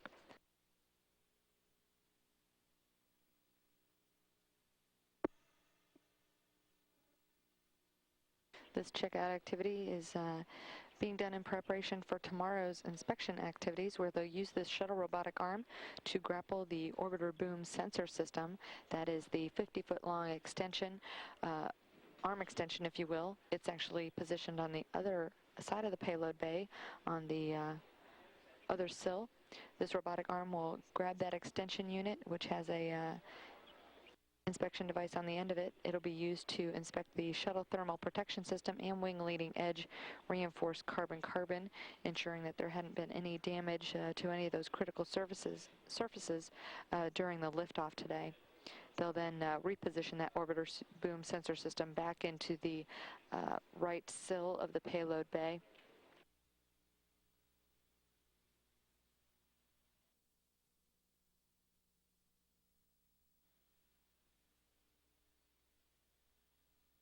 This is a live video from Space Shuttle Discovery, and this is a look at the robotic arm, which of course, as you heard, was being checked out. Some of the early activation tests being done by first-time space flyer Nick Patrick. Hat es geklappt. Das Space Shuttle Discovery ist in der Nacht in Cape Canaveral in Florida zur internationalen Raumstation ISS aufgebrochen. Das Wetter hatte sich zur Freude der NASA rechtzeitig gebessert. Es war der erste nächtliche Start einer Raumfähre seit dem Absturz der Columbia Anfang 2003. Morgen Abend unserer Zeit soll die Discovery an die ISS andocken. 2, 1. We have booster ignition and liftoff of the Space Shuttle Discovery, lighting up the nighttime sky as we continue. 2:47 Uhr mitteleuropäischer Zeit. Die Discovery startet vom Weltraumbahnhof Cape Canaveral in Florida. Bis zur letzten Minute befürchtet die NASA, dass Wolken und Regen den Start erneut verhindern. Doch es klart auf. Die Raumfähre hebt ab zur internationalen Raumstation. Stunden zuvor. Die 7-köpfige Crew der Discovery beim Einstieg in das Shuttle. Noch ein Gruß an die Heimat, dann wird es ernst. Als neue Langzeitbewohnerin der ISS ist die Amerikanerin Sunita Williams mit an Bord. Sie soll Thomas Reiter ablösen. Seit Juli ist der deutsche ESA-Astronaut an Bord der ISS. Jetzt kann er sich auf ein Weihnachtsfest auf der Erde freuen. 12 Tage soll die Shuttle-Mission dauern. Bei 3 Außenbordeinsätzen soll der Ausbau der ISS weiter vorangetrieben werden. Unter anderem mit der Montage einer containergroßen Vorrichtung an der Außenwand, an der später weitere Sonnensegel befestigt werden sollen. Ja, und bei uns ist jetzt Friedhelm Klaassen vom Deutschen Luft- und Raumfahrtzentrum. Schön, dass Sie bei uns sind, Herr Klaassen. Das war ja nun ein fast Überraschungsstart für viele. Warum dieser nächtliche Start? Was ist der besondere Vorteil davon gewesen? Der besondere Vorteil liegt darin, dass wir einfach mehr Startfenster zur Verfügung haben. Früher waren Nachtstarts ja auch Routine, mussten ausgesetzt werden, um die Inspektionsmöglichkeiten wegen dem Schaumstoff zu haben. Das ist jetzt alles erfolgreich gelaufen und wir können jederzeit wieder starten. Nun liegen umfangreiche Arbeiten vor den Astronauten. Was ist das Schwierige dieser Mission? Die schwierigste Arbeit besteht darin, die gesamte Energieversorgung der Station neu zu verkabeln und die Kühlleitung dementsprechend auch anzupassen. Mit dieser Mission wird zunächst mal ein Stück Gitterstruktur noch zur Station gebracht und dort montiert. Diese Gitterstruktur brauchen wir, um die ganzen Solarpanel dann daran befestigen zu können. In dem Zusammenhang ist es erforderlich, die gesamten Stromleitungen einmal aufzutrennen und dann wieder neu zu verkabeln. Dazu gehören die ganzen Kühlleitungen, denn wir können den Strom nur umsetzen, wenn wir auch praktisch in den Elektroniken entsprechende Kühlung haben. Das heißt, es gibt eine sehr komplexe Choreografie zwischen den Bodenmannschaften und den Astronauten, die außenbord arbeiten dazu. Elektrische Verbindungen werden gelöst, umgesteckt, runtergefahren vorher, hochgefahren vorher. Also es ist so, als wenn Sie ein komplettes Haus neu verkabeln wollen und dann sehr tiefgehende Arbeiten dafür durchführen. Das klingt nach Sisyphus-Arbeit. Hoffentlich geht alles glatt dabei. Thomas Reiter wird nun mit der Discovery zur Erde zurückkehren, voraussichtlich in 12 Tagen eben. 6 Monate war er im All. Was hat er da oben geleistet? Ja, in den knapp 6 Monaten hat er ein europäisches Experimentalprogramm durchgeführt. Insgesamt 33 Experimente, 8 deutsche Experimente davon. Wir können heute sagen, dass die Durchführung der Experimente normal nominell gelaufen ist. Wir haben leider noch nicht die Proben hier unten am Boden und erst mit der Auswertung der Proben können wir auch die wissenschaftlichen Erfolge vermelden. Aber wir sind da sehr zuversichtlich. Anderer Punkt war natürlich, dass Thomas als Flugingenieur oben auf der Raumstation sich um die gesamten Systeme mit gekümmert hat, um die Station am Leben zu erhalten, technisch sozusagen. Und das war auch ein Novum für einen europäischen Astronauten. Und derweil gibt es noch ganz andere Pläne des Deutschen Zentrums für Luft- und Raumfahrt, nämlich da geht es um eine Mondmission. Um was geht es genau? Was ist der Stand? Ja, noch während Thomas Reiter an Bord der ISS war, haben wir eine nationale, eine deutsche Konferenz aus Raumfahrtwissenschaftlern und Raumfahrtindustrie durchgeführt und uns überlegt, wie wir uns in das globale Explorationsszenario einfinden können, was die nationalen Prioritäten hier in Deutschland sind. Und ein Ergebnis dieser Konferenz ist, dass wir prüfen, ob wir von Deutschland aus alleine eine Mondorbiter-Mission durchführen können. Die könnte, wenn es dazu kommt, im Jahr 2011, 2012 stattfinden, eingebettet in ein internationales Szenario. Die Amerikaner machen Mondmissionen, die Japaner, die Inder. Und das muss alles zusammenpassen. Wir müssen also wirklich einen Mehrwert mit einer solchen Mission einbringen. Das wird zurzeit geprüft und es sieht bisher ganz positiv aus. Das sind sicher beeindruckende Pläne, von denen wir sicher mehr hören werden. Vielen Dank für das Gespräch, Friedhelm Klaassen. Gerne. Ein Bilderbuchstart und der Kommandant sagte, wir haben 5 Leute, die noch nicht aufgehört haben zu lächeln. Das Space Shuttle ist erfolgreich Richtung ISS gestartet und soll dort am Montag andocken. Um Punkt 2:47 Uhr hob die Raumfähre Discovery ab. Der Start stand bis zum letzten Moment auf der Kippe. Die Wetterverhältnisse waren lange Zeit zu schlecht. Eigentlich war schon für Donnerstag der Start geplant gewesen. Die Discovery wird unter anderem unseren deutschen Astronauten Thomas Reiter wieder zurückbringen, der nach über 5,5 Monaten Langzeitaufenthalt auf der ISS Weihnachten auf seinem Heimatplaneten feiern kann. Harro Zimmer, schön, dass Sie bei uns sind und uns ein paar Fragen als Raumfahrtexperte beantworten. Es war der erste nächtliche Start seit der Katastrophe 2002. Jetzt frage ich mich, was macht so einen Start denn schwieriger in der Nacht als am Tag? Eigentlich überhaupt nicht. Man kann so gut am Tage und auch in der Nacht starten. Aber man hatte das damals als Sicherheitsmaßnahme eingeführt, weil man sehen wollte, ob während des Starts von diesem großen Tank irgendwelche Isolierungsbrocken abbrechen, die ja die Columbia-Katastrophe indirekt verursacht haben. Denn so ein Brocken hat ja ein Loch in das Hitzeschutzschild geschlagen. Man hat diesen Tank also ein bisschen aufgemotzt von außen. Aber man will immer fotografieren, damit die Astronauten wissen, da könnte was sein, guckt euch das genauer an. Und diese Tradition hat man nun brechen müssen, damit man im Zeitplan bleibt.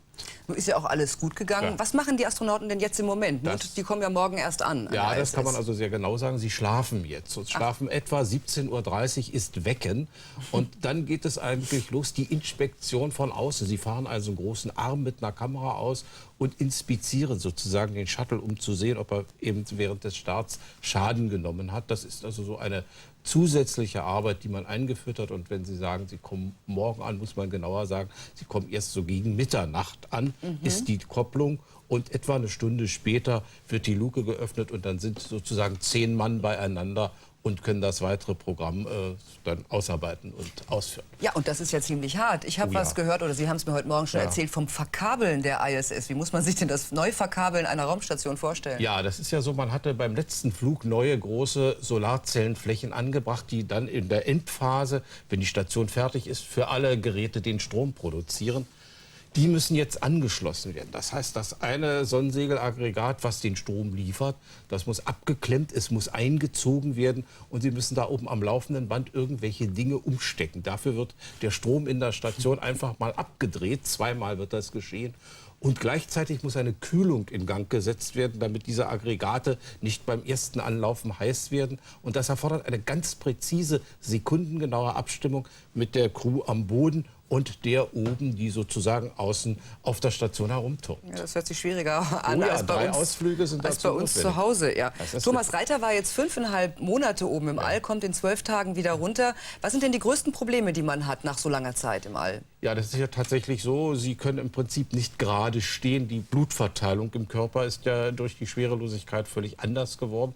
Man muss also erst sozusagen das Blut wieder sacken lassen und eben Gleichgewichtsprobleme ausgleichen. Aber man hat natürlich in der bemannten Raumfahrt ja jetzt jahrzehntelange Erfahrung, wie man sowas angeht. Und vor allen Dingen in der Raumstation wird jeden Tag intensiv trainiert, sodass die Folgen nicht so schwierig sind. Aber die Mediziner werden ihn bestimmt sozusagen 14 Tagen in ihren Klauen behalten, um genau zu sehen, was da passiert. Und erst dann wird er peu à peu wieder seine normalen Geschäfte aufnehmen können. Aber Weihnachten kann er unterm Weihnachtsbaum sitzen. Ja, aber ja, in jedem Fall natürlich. Der wird ja abgelöst durch eine charmante Dame. Ja. Was wissen wir über die? Sunny Williams ist, wie gesagt, ein Neuling, aber das hört sich sehr komisch an. Sie hat bereits 8 Jahre Astronautentraining hinter sich und an diesem Projekt gearbeitet und ist nun endlich froh, mal zu zeigen, was sie gelernt hat, was sie kann. Das ist eben das Los der Astronauten, dass sie viele Jahre warten müssen, bis sie zum Zuge kommen. Und ich glaube, sie wird den Herren dort oben nicht nur tüchtig zur Hand gehen, sondern ihnen auch angenehme Gesellschaft leisten, denn sie soll sehr charmant und sehr umgänglich sein. Ja, die gucken wir uns da mal an. Die gucken wir uns genau an. Vielen Dank, Harro Zimmer, Raumfahrtexperte, für diese Informationen, die wir noch nicht hatten. So, und jetzt werden wir... Astronauts have been in space before. Commander Mark Polanski and mission specialist Robert Curbeam. Sunita Williams, who will stay at the International Space Station for the next 6 months, is one of the 5 rookies. First time opening the hatch and seeing the Earth with just my visor, being the window between me and Earth, and I think that's just going to be totally amazing, and so I'm really looking forward to that. Also on this Discovery mission, Christer Fuglesang, the first Swede to go into space, and Joan Higginbotham, only the third African-American woman to do so. At Kennedy Space Center in Florida, I'm Brianna Keeler. Start in Florida. Beim zweiten Anlauf klappte es. Die US-Raumfähre Discovery ist in der Nacht mit 7 Astronauten zur internationalen Raumstation ISS aufgebrochen. Während der 12-tägigen Mission soll die Besatzung unter anderem die Stromversorgung der Station erneuern. Beim Rückflug bringt die Fähre den Deutschen Thomas Reiter zur Erde zurück. Zweitägiger Verspätung hat die Raumfähre Discovery vom Weltraumbahnhof Cape Canaveral abgehoben.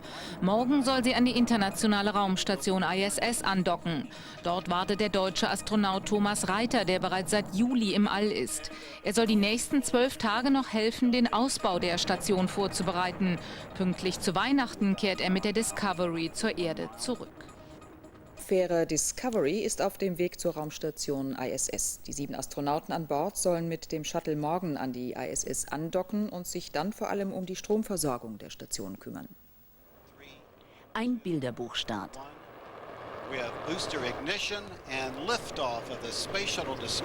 Spektakuläres Schauspiel am nächtlichen Himmel über Florida.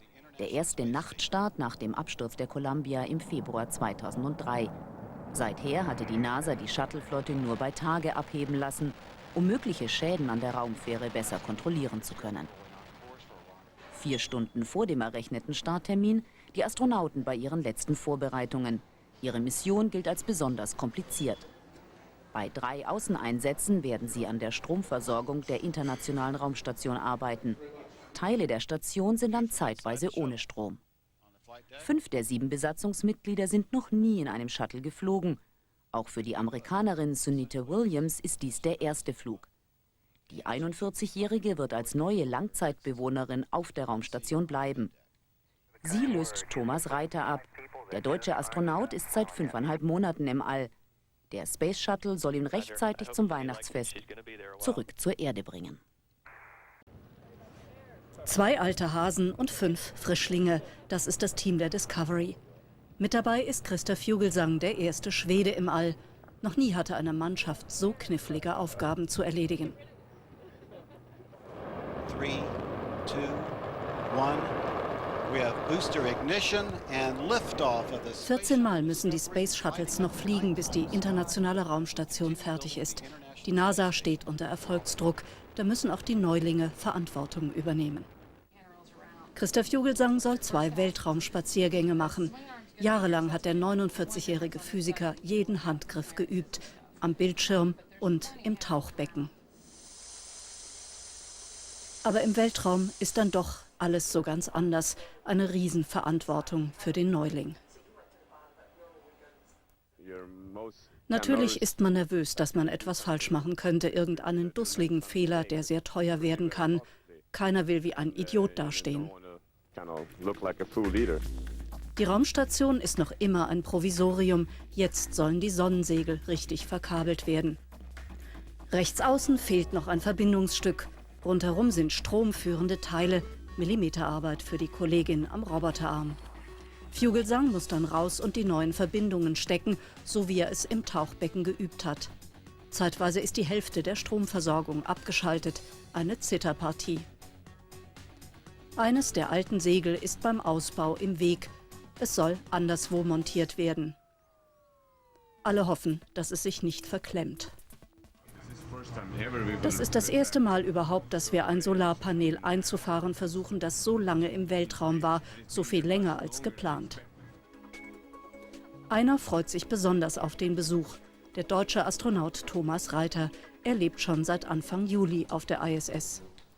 Die beiden sind ein eingespieltes Team. Zusammen haben sie Anfang der 90er Jahre im Sternenstädtchen bei Moskau ihre Astronautenausbildung begonnen. Der Schwede wurde damals Reiters Ersatzmann und ein wichtiger Freund und Gesprächspartner. Wenn die beiden sich übermorgen begegnen, dann sind zum ersten Mal 2 europäische Astronauten gleichzeitig auf der Raumstation. Ein gutes Omen für das kommende Jahr, denn dann soll endlich auch das europäische Forschungsmodul Columbus angedockt werden.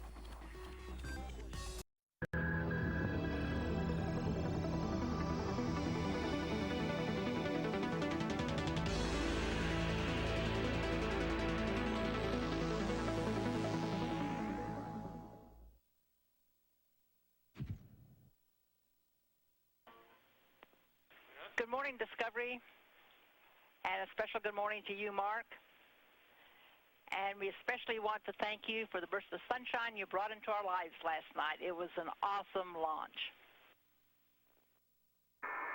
Well, good morning, Houston. Good morning, Shannon, and everybody there on Orbit 3. And it was pretty great for all of us, too, and we are really looking forward to getting started today. View from the elbow camera on the shuttle's remote manipulator system. 30 seconds to the burn.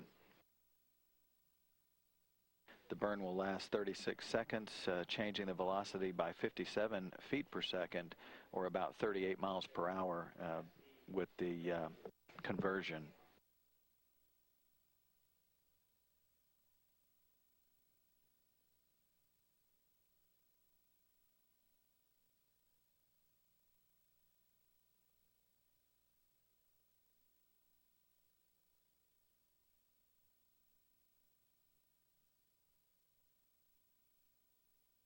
And with both engines firing aboard Discovery, the glow from the twin orbital maneuvering system engines on the tail, the 36-second burn firing both engines, which each produce about 6,000 pounds of thrust.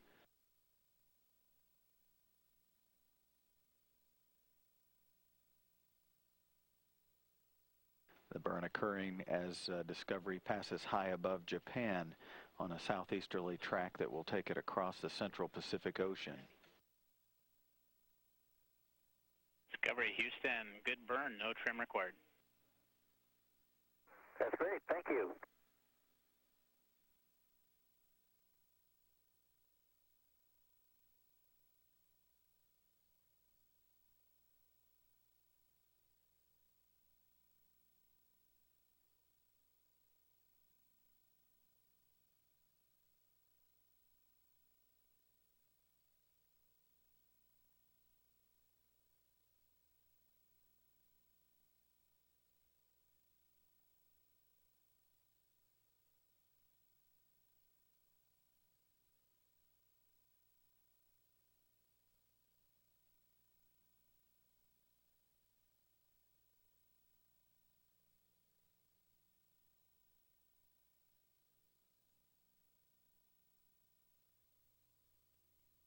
Houston Discovery from PDRS, you probably saw we have a good grapple of OBSS, and we are just configuring for the unberth. We copy, everything looks good down here, we're following.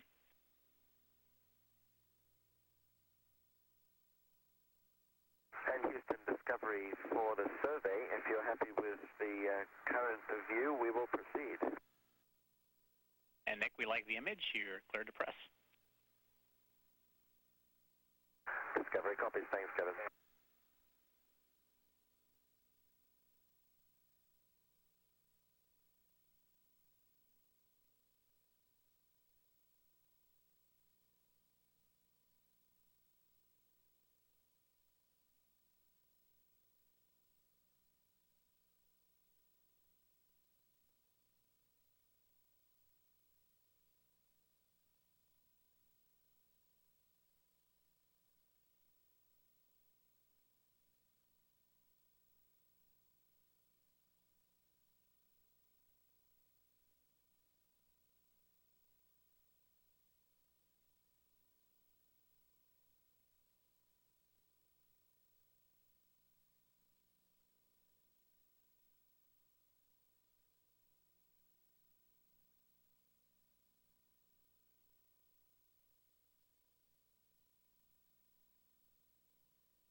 And once this scan is complete, this one heading back outboard from panel 1 all the way out to the end of the edge of the wing, the boom and sensor system package will be repositioned once again, this time to the apex of the curve of the wing leading edge. That that area known internally as Zone 4. And that scan will be from outboard all the way back into the body of the orbiter at panel 1. And the next scan should last about 7 minutes.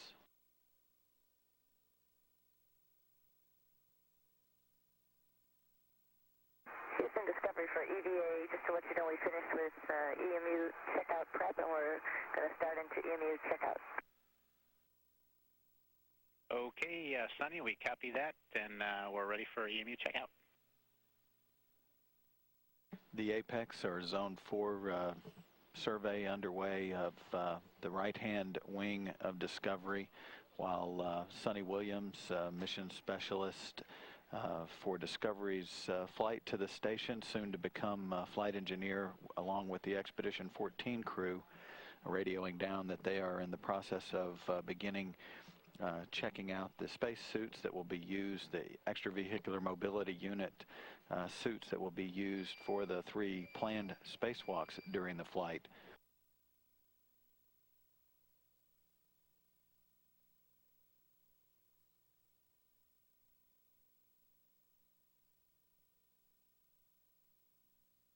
Houston, from Discovery, we have EV1 and 2 standing by to verify RF comm when you're ready. EVA is ready for those comm checks. Houston, EV1, how do you hear? EV1, Houston has you loud and clear. Got you the same. And Houston, EV2, how do you hear? And EV2, Houston has you loud and clear as well. And EV2 read you loud and clear. And IV copy from Discovery. We'll reconfigure here, and Beamer and Chris, you can doff your comm caps. Roger that. Step 24. Bob Kerbeam and Christer Fugelsang checking out their communication systems in their spacesuits, the extravehicular mobility units that they will use for 2 of the 3 spacewalk. Bob Kerbeam will be a participant in all 3 spacewalks, Fugelsang in the first 2 of 3, and Sonny Williams will join Kerbeam for that 3rd and final planned spacewalk of the flight. Meanwhile, the scan of the right-hand or starboard wing of Discovery continues. The crew is in step 10 with the robotic arm under control of Nicholas Patrick.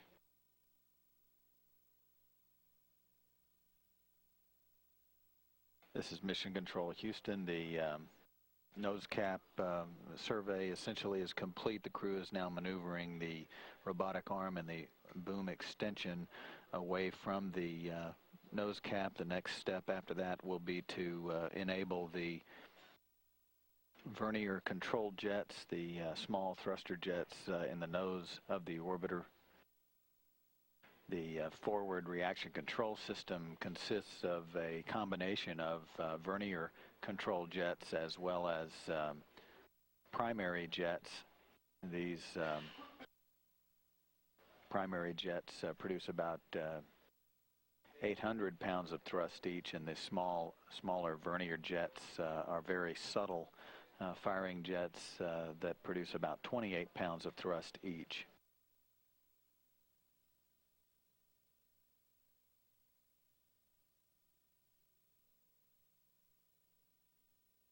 This is Mission Control Houston. The survey of the port or left wing of Discovery underway.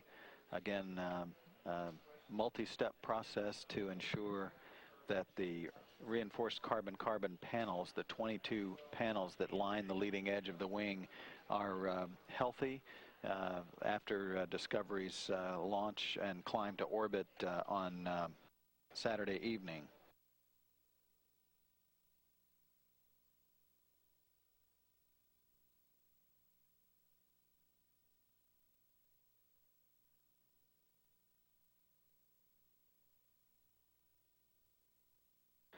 While the left wing survey continues, Bob Kerbeam radioing down that the docking mechanism activation is underway. The next steps will be to extend the ring atop that orbiter docking system in preparation for tomorrow's rendezvous and docking to the space station's docking port, which is located on the back end of the Destiny laboratory.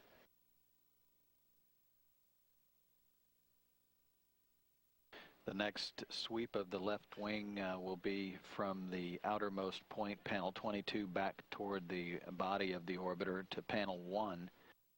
This scanning zones 1 and 2, remembering that the curvature of the RCC panels, or the reinforced carbon-carbon panels, are broken up into basically 6 zones.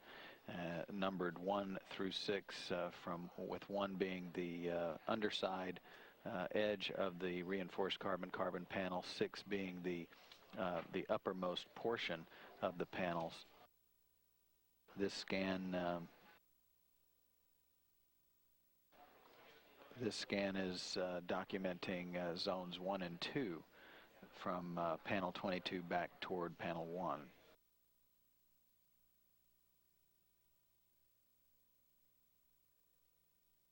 Houston Discovery for the survey. In step 5, we have a view for you.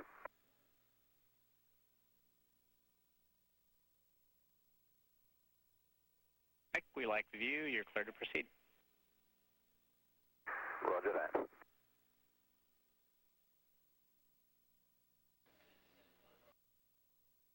Nicholas Patrick now has repositioned the robotic arm and the boom and sensor system package to the next survey position, tweaking the angle just a bit now to capture zones 2 and 3.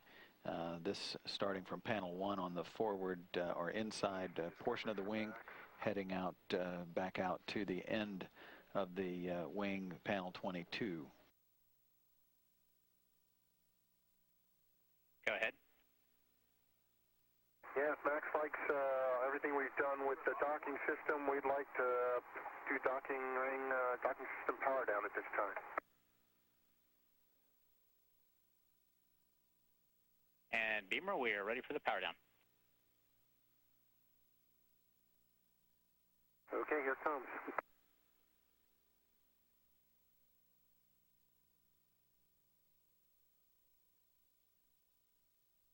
And Houston Discovery, be advised, we show ourselves complete with the docking mechanism procedures at this time.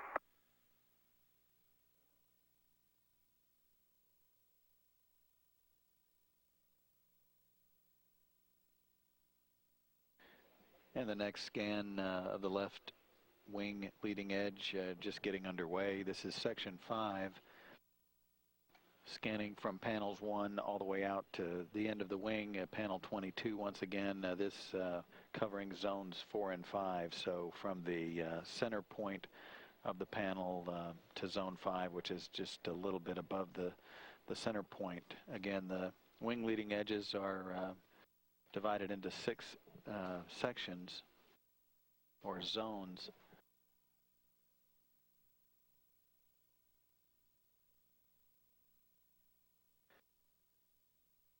The final leg of the survey is the uppermost portion of the wing leading edge panels. This survey from the outermost panel, number 22, back toward the forward portion of the wing to all the way to panel 5.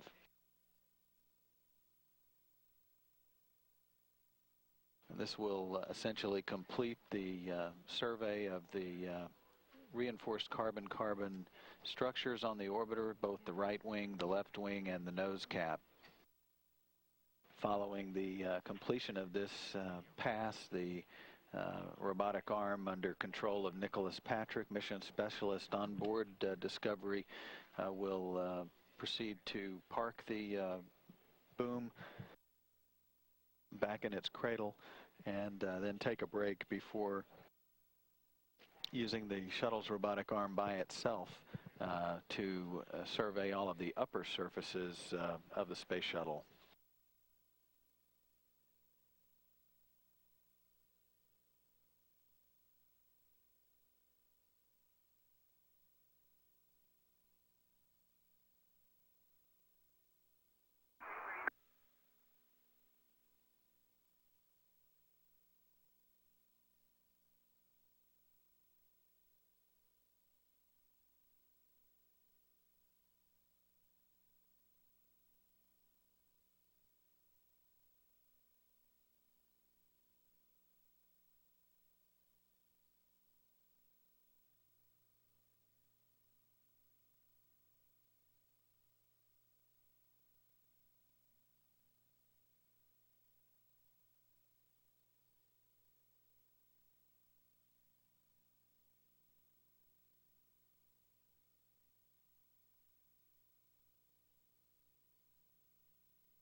This is Mission Control Houston with continuing live video from Space Shuttle Discovery, where in work they are berthing or putting back the orbiter boom sensor system.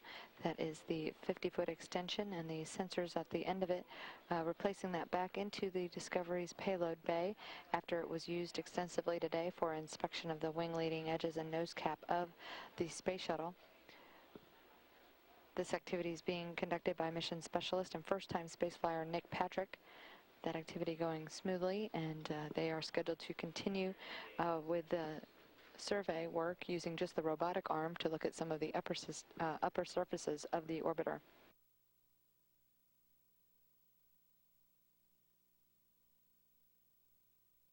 That continued survey activity will be conducted by Patrick as well as Commander Mark Polansky.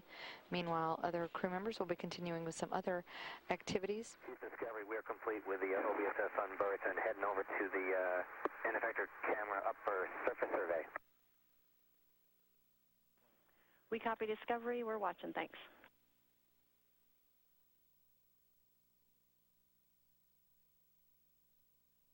That report from the on-orbit crew reporting they have successfully completed that berthing activity and are proceeding to the upper surface survey.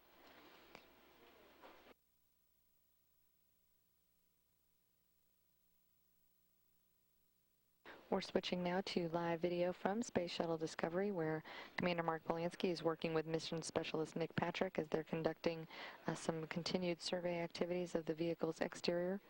Elsewhere, other crew members are proceeding with other tasks on board, including checkout of the preparations of the spacesuit and spacewalk tools that will be needed for the 3 spacewalks planned for the mission. They're preparing all of that equipment for transfer. Also on tap for the afternoon includes rendezvous tools checkout, as well as exercise for a number of the crew members before they all have a bit of off-duty and personal time before their scheduled sleep for their second night in space. Their sleep scheduled for 4 hours, 42 minutes from now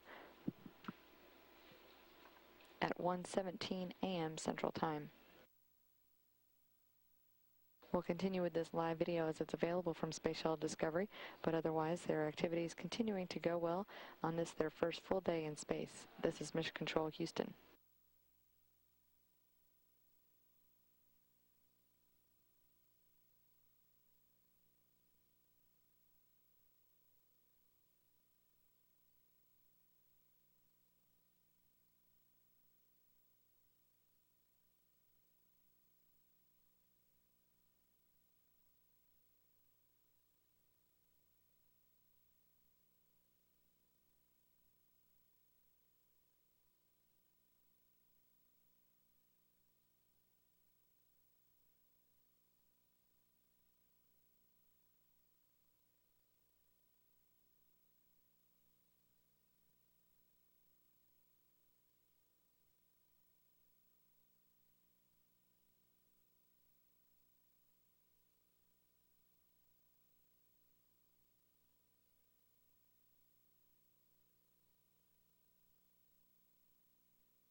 This is live video from Space Shuttle Discovery.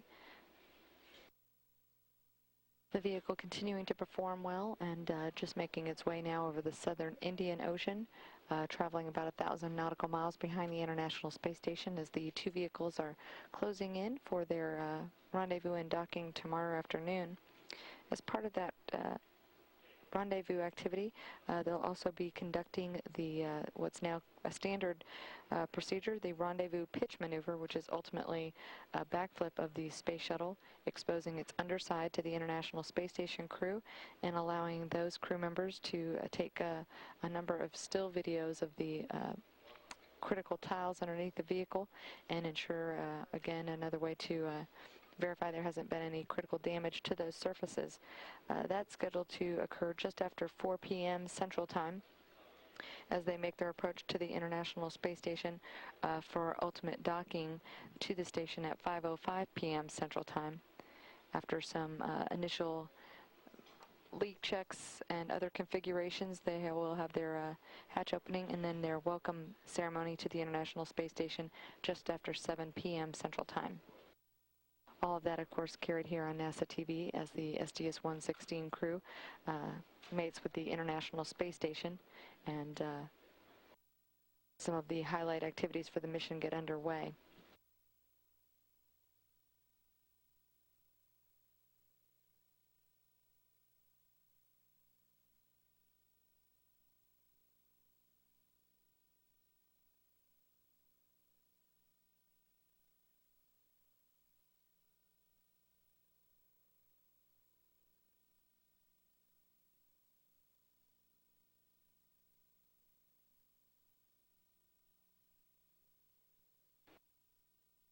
And you're seeing live video from Space Shuttle Discovery as Commander Mark Polanski and Mission Specialist Nick Patrick are maneuvering the shuttle robotic arm to get a look at the external surfaces, specifically around the crew cabin area on the port or left side of the vehicle.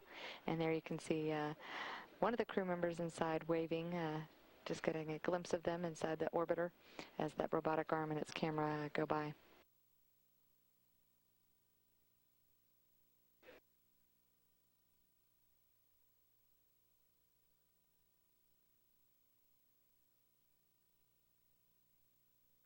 Houston, Discovery for PDRS. We think we're complete with survey activities for the day, and we're ready to maneuver back to pre-cradle. Nick, we concur. Good work. Well, thanks for all the help from the ground.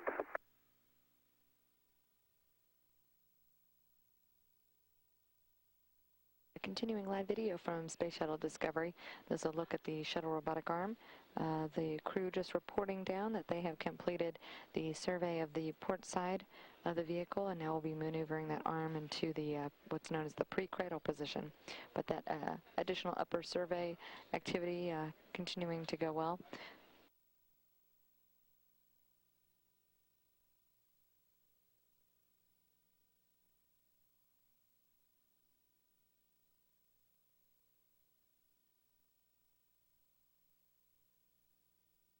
Discovery Houston for the survey.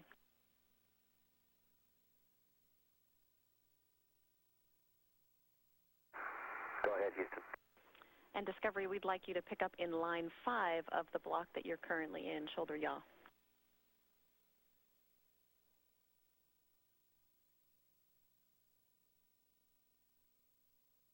Okay, copy that.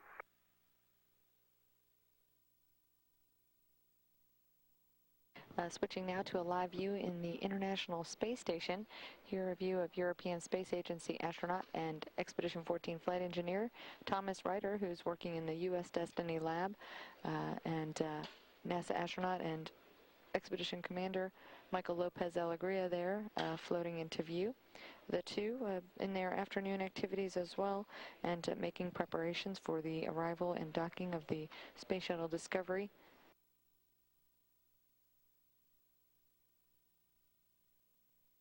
Ryder is scheduled to be conducting some photo and TV setups in preparation for that rendezvous activity, including the rendezvous pitch maneuver, wherein Polanski will be maneuvering the Space Shuttle Discovery to do what's ultimately a backflip or rotation of the orbiter, exposing its underside to the International Space Station crew, where they can capture a number of still images that will be used and downlinked to specialists here at the Johnson Space Center for detailed analysis, ensuring that there has been no damage to those critical surfaces.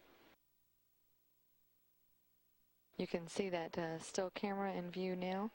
That rendezvous pitch maneuver scheduled for just after 4 p.m. tomorrow Central Time, and that maneuver will last about 9 minutes as they rotate it at about 600 feet underneath the International Space Station before repositioning it to make its final approach and docking to the International Space Station.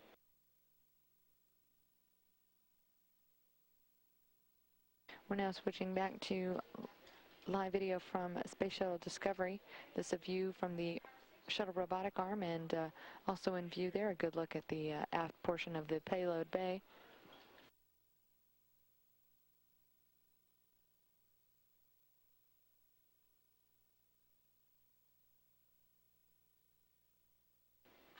You can see at the most aft portion of the payload bay is the integrated cargo carrier, that rack-like appearing hardware with a number of different payloads on it, and also portions of the P5 truss segment, that the piece of hardware that will ultimately be unberthed from this payload bay on the shuttle arm, then handed over to the space station robotic arm, and using that arm to maneuver it to its new home in space at the end of the P3, P4 truss segment on the port or left side of the International Space Station.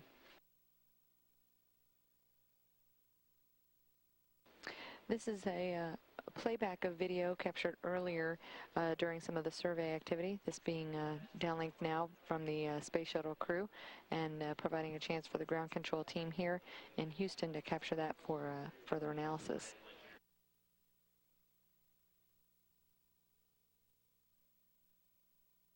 This is Mission Control Houston with a video replay from the onboard crew sitting down there in-cabin video from their liftoff yesterday at Kennedy Space Center at 7:47 p.m. Central Time, 8:47 p.m. Eastern Time. In this view, you can see Commander Mark Polanski would be at the front left position, and pilot and first-time space flyer William Offeline in the upper right portion of your view, and sitting with them in the flight deck were mission specialist Nick Patrick and veteran spacewalker Robert Kirby.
Okay, well, I tell you what, we'll go ahead and put it in the world map machine because we've got all the other ones set up for tomorrow's rendezvous with double cards in there. So I think world map will be the only one that'll hold it.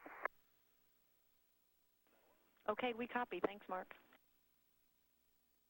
Thank you, Megan, and have a great night, and thanks to everybody on the shift for helping us through today. We're always happy to help, Mark. It's been great working with you guys today, and it sounds like we do have one follow-up question from DPS. Let me just gather the words for you.